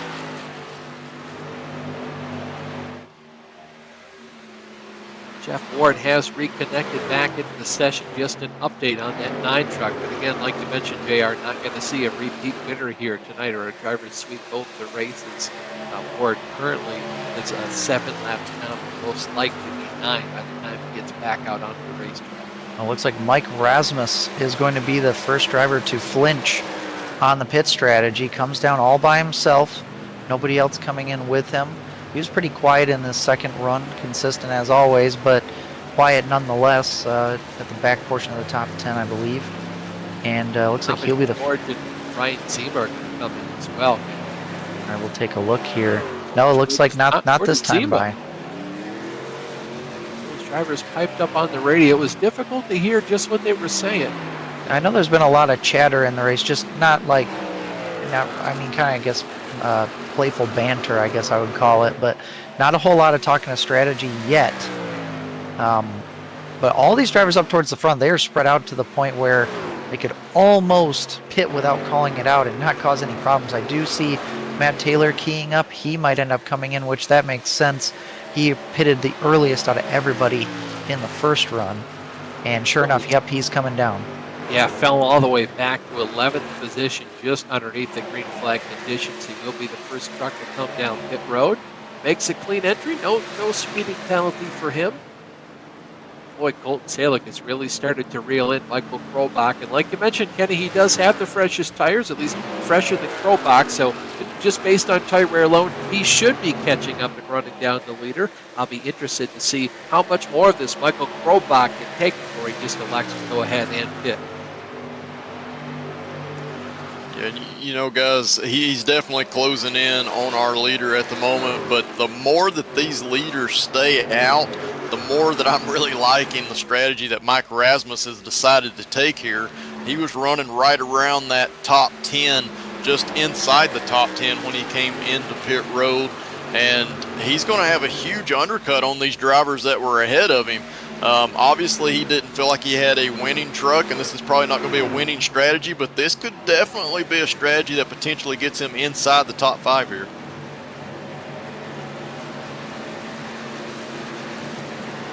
Getting word here, Thomas George has come down pit road by our eagle-eyed director. And we got Derek Whitford and Gavin Flint also coming down, but again, it's just kind of stragglers here. Nathan Guilford coming down. Still, none of the leaders are coming in. Krolbach, Salick, they all stay out. Zima, Harden, Matson, Yazik, Brooks, they all stay out again. George was running up there, though. I mean, he still does have the opportunity, right? He wasn't the fastest guys, but I think he was on the podium before he elected to come down pit road. So it still could go his way if he undercuts a long enough amount of time. But I think anymore, if you're Colton Salick or Michael Krolbach, you see this opportunity here by Thomas George, and you basically have to pit. Well, it looks like Ricky Harden is going to be pitting this time by. Yep, there he goes.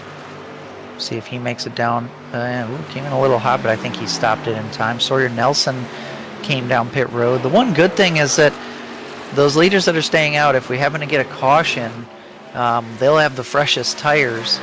But we didn't have that late race caution in race number 1, and this has had a very green flag feel to it. So I don't think you can assume that. I think Dave Matson's going to be coming in. Krolbach's coming in. Salick went right on by him on the racetrack. I have a feeling Salick will most likely come in next time by. I can't imagine him staying out much longer. Nor can I. I think any more you're just shooting yourself in the foot the more you let Krolbach come down pit road before you. I think both those drivers made, in my opinion, a mistake to let Thomas George and Ricky Harden pit before them. My camera personally is locked on Thomas George right here. I'll be interested to see just how close the battle is between the 6 and the 72. Yep, sure enough, Salick is coming in this time by. Zima stays out. Still quite a few drivers who have not made that second pit stop. About 7 or 8 drivers still have not pitted. Thomas George just now crosses the start-finish line. Looks like Michael Krolbach is still on the apron.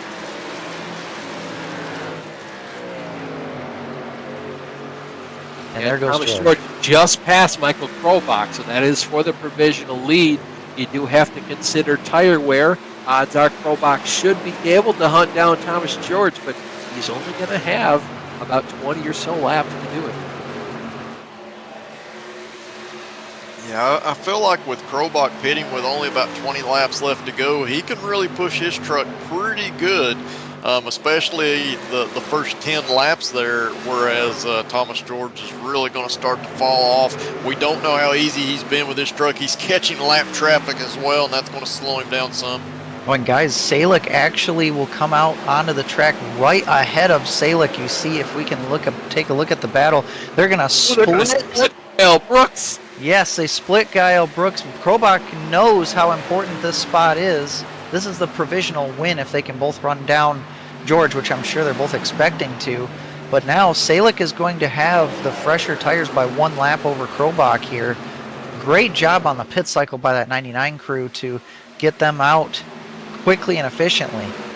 Yeah, the lead, I think, was at least 7/10 of a second when Krolbach elected to come down pit road. So that is a massive overhaul there.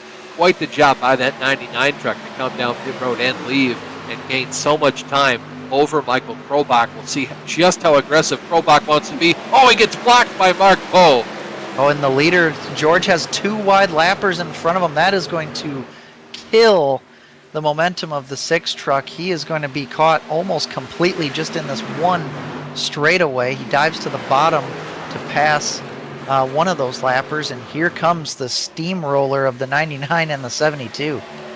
Yeah, that one car that Thomas George is fighting, that's for position. That's Mike Rasmus. Mike is only that much slower because he undercut so much compared to the rest of the field. His tires are already degraded just that badly. You see how easy it is for them to pass it, just how easy it was for the 99 of Colton Salick to now go around the outside of Thomas George. Look at Michael Krolbach looking to do the same this time on the inside. This is for the provisional win. Yeah, 8 laps of difference there. Mike Rasmus came down before Thomas George. Yeah, good call there, Austin. I actually kind of forgot that Rasmus had undercut that severely, but it's kind of a good play by him anyway. He's going to probably get a decent finish out of this regardless. But here with 17 laps to go or so, looks like 4 drivers coming into pit lane just recently here. Zima, Brooks, Cadell, and Cone. So that will complete the pit cycle and put Colton Salick in the lead. And this on screen here, this is the battle for the lead. And honestly, from Zima, Brooks, and Cone, I think that was a great opportunity for them to go ahead and hope that a caution comes out. You'll be behind all the drivers that have already pit, but you'll have the only fresh tires out on the racetrack. So it's just one of the strategy calls you can do when you basically know you don't have the speed to win. It's just one of your options. Speaking of options, Michael Krobach, very fast running out of them. We've seen that win now go away. It's another one of those races where Michael Krobach dominates about 75% of it just to come up as the prize. Still for him, second, but you're so close, it really sucks. Yes, it's still going to be a good day for Michael Krobach if he can hold on to that second place position, but this race, it really came down to that round of pit stops. It looked like Michael Krobach had the perfect strategy pitting a lap before Colton Salick, but possibly Colton Salick was able to come out into cleaner traffic and have a faster out lap, and you can make up a ton of time on your in lap and your out lap, and it just looked like it paid off for him. Yeah, I'm looking at some of the lap times that are in and around the pit cycle, and the 2 laps affected by the pit cycle for Salick were a 58.944 and then a 43.190, and then he ran his two of his fastest laps of the day with a 30.163 2 laps later.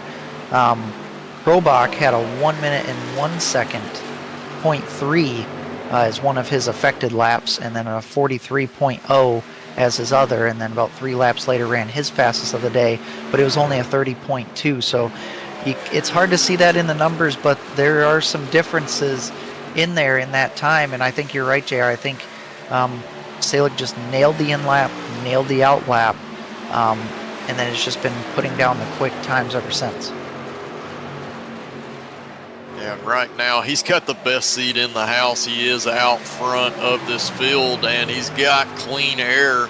He is approaching some lap traffic. He's got about 3 trucks up ahead of him, but he's still got a good width before he's able to get to them. He's probably still about 4 seconds behind them, so he's got a lot of clean air, and he's continuing to look like he's pulling away from Michael Krobach, and indeed this last time by almost a 1/10 of a second faster.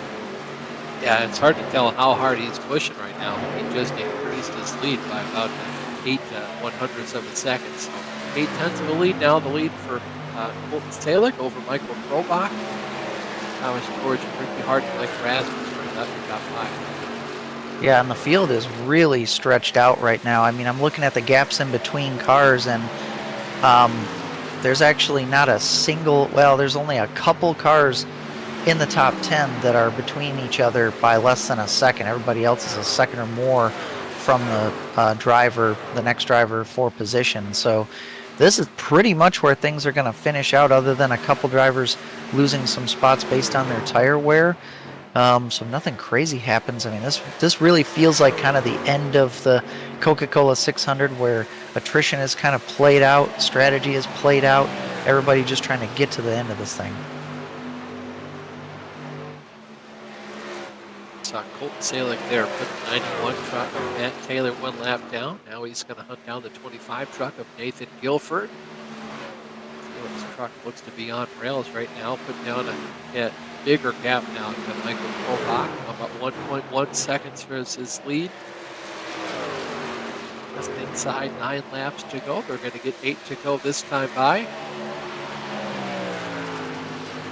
Yeah, I'll be honest, guys, I'm really surprised both the races today finished at the race distance instead of hitting that time limit. Yeah, it's something that we had talked about before going on air. We really thought that, at least one of these races would reach the time limit. The first one came in under, I think, about 6 minutes under the mark, and this one's going to beat that one. So, this race really had a lot of green flag flow going to it. The drivers have ran extremely clean so far. Hopefully, we can close out these last 6 or 7 laps here and have it finished. And one thing to keep in mind, if we do have a caution late in this race and do have a restart, there's nothing saying that a car or a truck with slightly older tires could make a difference.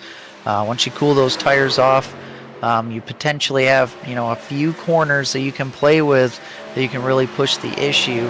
We're getting down to 6 to go now. Could still potentially have a restart.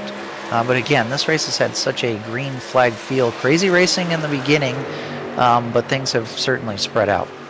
Yeah, and if we do get a restart, although it is incredibly unlikely, there's always the opportunity for one of our drivers up in front of the field to possibly miss a shift. I mean, imagine if you're Michael Krobach, you got the restart coming, you think you've gone ahead, just lost the race, second is the best you can do. Colton Stalick misses a shift, and you make off like a bandit. That's just one of the many possibilities that could unfold, and racing is known to do that, especially at Charlotte, the Coca-Cola 600. At this point in the race, everything kind of goes like normal, but there's usually some nutty things that happen towards the end. Yeah, definitely. A track like Charlotte is one of those tracks that a lot can happen in the closing stages. And I don't know for anyone else, but for me, running at Charlotte, you can run 100 laps around this place and you feel like you've ran 200 laps. It just seems like the laps take forever to get around this racetrack and to count down. So, definitely these closing laps, it may only be a handful, but it'll feel like it takes forever, and there's a lot that can happen. A lot can happen around the track, but also in front of you. Yeah, Kenny, we've run the Coca-Cola 600 here a couple times, and I swear every time you get off work, you get into the session, you run the race, and after that, it's time to go to bed. Not just because you're tired, it's literally time to go to bed. It's like 11 o'clock at night, you got to wake up early for work the next day. You waste your entire evening doing the Coke 600. Yeah, if you choose to do the weekday sessions, can be a long day for sure. Maybe this time limit thing is going to enforce better racing. I'm not so sure. Charlotte isn't the most difficult track in the world, but we knew we were going to see 2 and 3 wide racing tonight, and we did, and did see a few incidents that probably could have been a caution but weren't. But at the same time, fantastic racing by everybody in the field this evening. Just kind of putting together not 1 but 2 relatively clean races. And it's not like this is the first race with a time limit. We've always had that 58 time limit, but because the lap count has increased just a little bit more, it puts a larger emphasis on having to run these races clean and not having any cautions. You see Colton Stalick now take the white flag. This is the last lap for him. He's got about a 2.5 lead over Michael Krobach. He just needs a couple more clean corners, and he will be, once again, the winningest man in the Pretty Good Racing League season.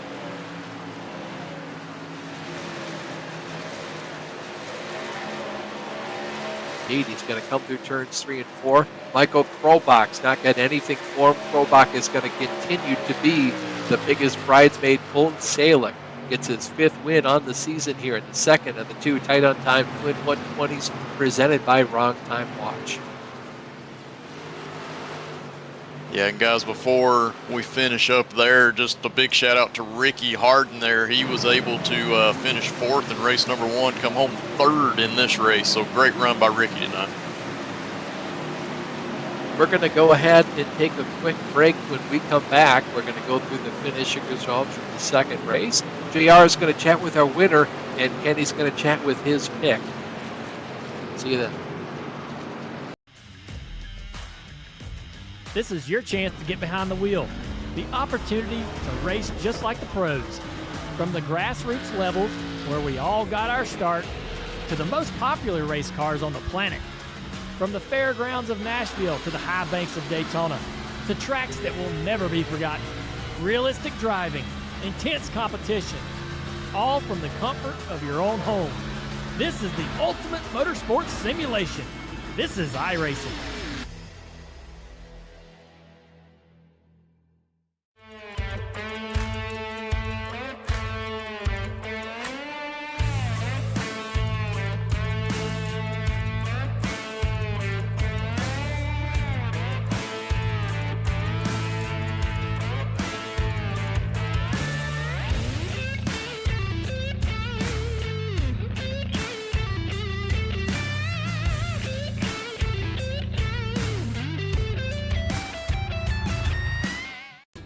This is the world's premier online racing simulation.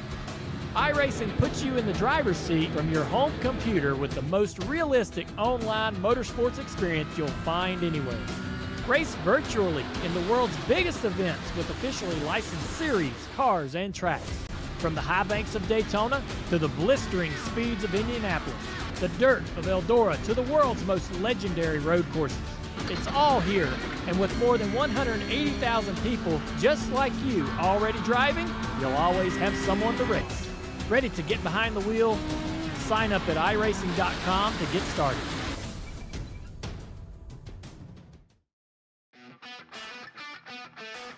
Welcome back to Charlotte Motor Speedway for the two tight on time twin 120s presented by Wrong Time Watch. Wrong Time Watch is a YouTube channel dedicated to watches and the watch hobby. All types of watches are presented on their channel from Casio to Rolex. If you're interested in watches, check out Wrong Time Watch on YouTube or visit wrongtimewatch.com. We'd like to thank them for sponsoring both of tonight's two races. Go ahead and run you down through the finishing order for race number 2 quickly. Colton Salick finishes with the win. He's now taken 5 wins this season. He's the winningest driver thus far. Michael Krobach finishes second. Ricky Harden in the Fingermobile rounds out your podium. Thomas George is fourth. Ryan Zima, a strong top 5 for him. Dave Madsen in 6th. Mike Rasmus, Mr. Consistency, again showing why we gave him that nickname, finishes 2nd and 7th in tonight's races. Brian Yazik finishes in the 8th position, and Kyle Brooks finishes both races in the 9th position. Derek Whitford finishes in 10th, followed by Cordy Eldred in 11th, with Gavin Flint in 12th. Brewster Rod finishes in the 13th spot, followed by Jonathan Goodell, and Mark the Watchman Cohn comes home in 15th position. And now, JR, I believe you're standing by with tonight's big winner, Mr. Colton Salick.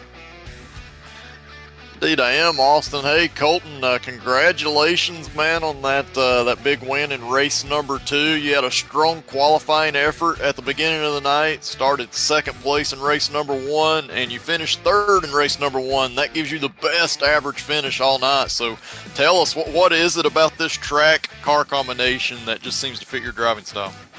I don't know, honestly. We were here about a month ago for the college iRacing series, and I was pretty rough, to be honest. So I think it was just coming straight off of getting my butt whooped by all those guys. Kind of figured out how to drive it a little bit, but yeah, definitely had good speed tonight. I'm glad the second race, that's probably the smoothest of the season that our race 2 is gone. We didn't have anything go on early.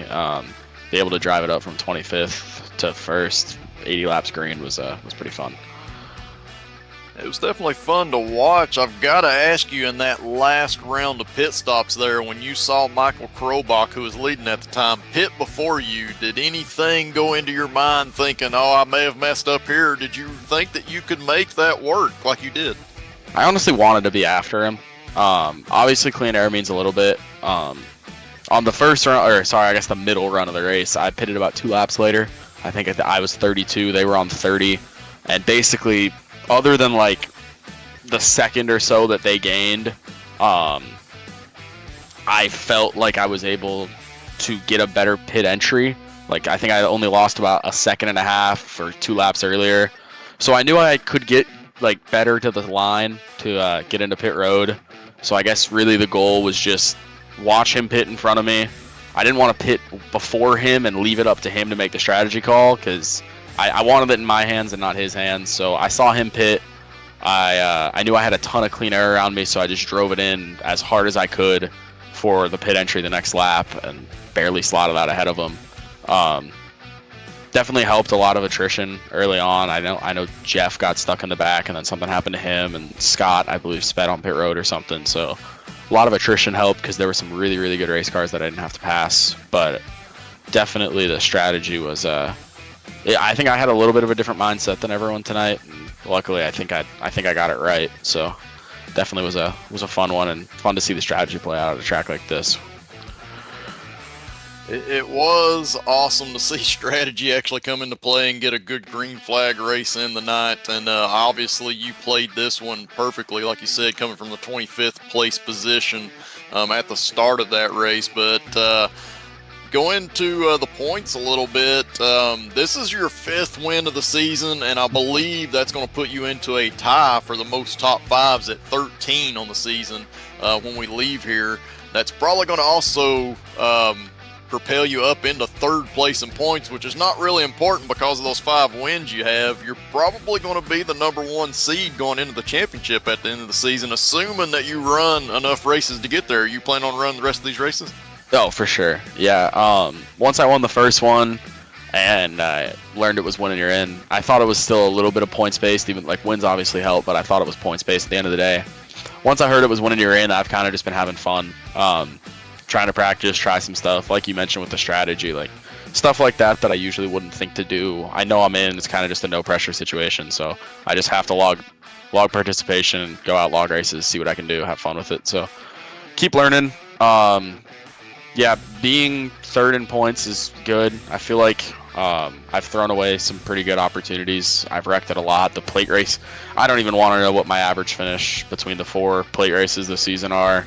I think I've wrecked in every single plate race, so I've thrown a lot of points away. So I definitely got some little stuff to clean up before we get around to the chase, but definitely good to have momentum throughout the year. So hopefully we don't lose it by the time I don't know when it starts, either April or March, whenever that comes around. Hopefully we still have it. So. Absolutely, man. Hey, before I let you go tonight, tell us who you'd like to thank for your great runs tonight and the big win in race number 2. Yeah, as always, Brian Moran up on the booth, spotting, calling out wrecks, Talem, strategy. He's kind of doing it all. Everyone at ERU Esports and ERU Motorsports. I want to give a shout out to Gavin Flint. This is his 3rd race, I believe, 3rd week in the series, and I think he put a career best everything tonight. Best finish, best start, best average. So shout out to him. He did great. And then lastly, just everyone that puts the league together and you guys for putting on the show. It's fun to come out and race, and not getting tired of anything yet. So hopefully, it's been a while since I talked to you. I said this last time, but hopefully I'm talking to you guys a little bit more often. It's been about a month or 2 now, so hopefully I can get back to Victory Lane a little bit more often, and we can just keep racking some wins. Absolutely, man. Look forward to talking to you again in the future. But congratulations on the big win tonight. Hope to talk to you soon. Yeah, thanks. All right, guys, that was Colton Salick, our big winner here in race number 2. And with that, I believe Kenny is caught up with a special guest. Yeah, caught up with Ricky Harden, who had a both of races were great tonight. 4th in race 1, 3rd in race 2. And Ricky, I was looking back at your replay for race 2, and looked like you dodged a little bit of trouble around lap 17, 18, somewhere in there. But other than that, had a really just a clean race. Yeah, man. Race 2, it was a simple strategy. I let Colton Salick by, and I tried just to follow him through all the holes, let him abuse the tires a little bit more, because somehow he's just able to manage them so well that, and I know I can't do that at the same level as him, so I just did the best I could and made it up to P3. Not too bad. Yeah, and one thing that we were kind of curious about up in the booth is how difficult it was going to be for all the guys who finished well in race 1, how they were going to get through the field in race number 2. You started in 24th out of 27 entries tonight. You talked about following Colton Salick the best you could, but what was it like back there? How was the balance of the truck in race 2 because of the track position? How was it dealing with the traffic? Well, I mean, this truck is really tight in traffic, and early in the run, you're just trying to save your stuff the best you can. And, I really thought it was going to be a little bit more chaotic than that coming through the field. I thought race 2 typically is. It's every week we have a very chaotic race 2 as we try to come through the field. And so I was just going to bide my time and sit back there and wait for, trucks to fall back to me. And, they kept it clean. Well, so far you've got a really clean season for the most part. You're top 10 in points, and you've quietly amassed 14 top 10. So what's been kind of going for you? You got the totally different format this season with the 2 different vehicles. Is any of that kind of playing into your strengths? Yeah, I definitely think so. I really like driving the Gen 4 Cup car. I think it's kind of right in my wheelhouse. And so far, the truck, I wasn't expecting to have as much fun in it, but honestly, it's gone really well. Las Vegas and Charlotte both, we had great races, both races, and stayed out of trouble. That's the big thing, just staying out of trouble. I think the first 2 weeks of the season at Daytona and Atlanta, I just couldn't stop finding trouble or messing things up. So I, struggled to get decent finishes, and then finally I started stringing them together. Yeah, for sure. You've had quite a bit of momentum this season, but who would you like to thank for the 2 top 5 runs tonight? Thanks to all the guys at PGRL that put this thing together. Thanks to everybody in the broadcast booth at VGN. I appreciate everything you guys do. And go check out simracingmerch.com, pick up some cool t-shirts like I wear, and that's about it. Have a good night. Well, from one streamer and broadcaster to another, congratulations on the 2 runs tonight. Thanks, sir. That was Ricky Harden, 4th in race 1, 3rd in race 2, and guys, that was different. Having such a clean race 2 there, that was fun to watch. It certainly was. This race definitely went very much the opposite direction to how I thought they would both go. I figured we'd see a lot more passing, a lot more wrecks. I didn't think either of the races. I think one might have had a chance, being the first one, to make it on the scheduled distance instead of having to rely on the time down the race. But the second one, I figured for sure would have more caution than the first, at least by a factor or 2. But it was quite the opposite. Yeah, definitely a little bit of an unexpected night, like you said, guys. Coming into this race, we really expected a lot of things to happen, a lot of cautions, and overall we just didn't see that. And for me, it's a little bit exciting because race number 2 went green flag, and that's not something that we've seen during the season. So in my opinion, that's just kind of showing that these drivers here at PGRL, even the ones that are not known to be running up front, are getting even better. And I think that's just going to lead to better and better racing as we go into the schedule. Hopefully we can see the same thing next week at Dover when we go there to see that race. That's always an exciting track to watch, and can definitely have a lot of strategy come into play, and it's a lot more treacherous entering pit road as well. So if we get green flag runs, we could see some exciting action there. Yeah, I can't wait for Dover. That's one of all 3 of us, I think, can say it's one of our favorite tracks from the driver's seat. I'm so glad PGRL decided to use the Gen 4 Cup car there at Dover. The speeds are going to be so high at that little 1 mile bull ring, you could probably call it. But excited for that one. But, I'm excited to see more races like this potentially with the strategy. That was really fun to watch. And honestly, it really ended up hurting guys like Jeff Ward and Scott Eckrich, who had problems. Since there wasn't a whole lot of attrition tonight in that race number 2, they both finished outside the top 20 because of the problems that they had. So that just kind of magnified the fact that you had to really execute tonight. And Salick executed perfectly there in race 2. But yeah, again, looking forward to Dover next week in the Gen 4 cars. Thanks, guys. Like Kenny just mentioned, we'll be back live next week at 8:50 p.m. Eastern Time, Tuesday, December 5th, for the Pretty Good Racing League takes on Dover Motor Speedway. And this Friday, don't forget, the Bootleg Racing League's Outlaw SK Modified Series goes live from the Great Myrtle Beach Speedway at 8:10 p.m. or 8:55, p.m. Eastern Time. One of my all-time favorite tracks. I think all of us at the booth could agree it's one of our favorites as well. So glad that we get to continue to race there in the virtual world of iRacing. As always, this has been a pretty good production of the Virtual Grip Network. On behalf of myself, Austin Belke, my booth mates J.R. Shepard and Kenny Kibbe, as well as our director Ryan Seneker, thank you so much for watching and have a good night.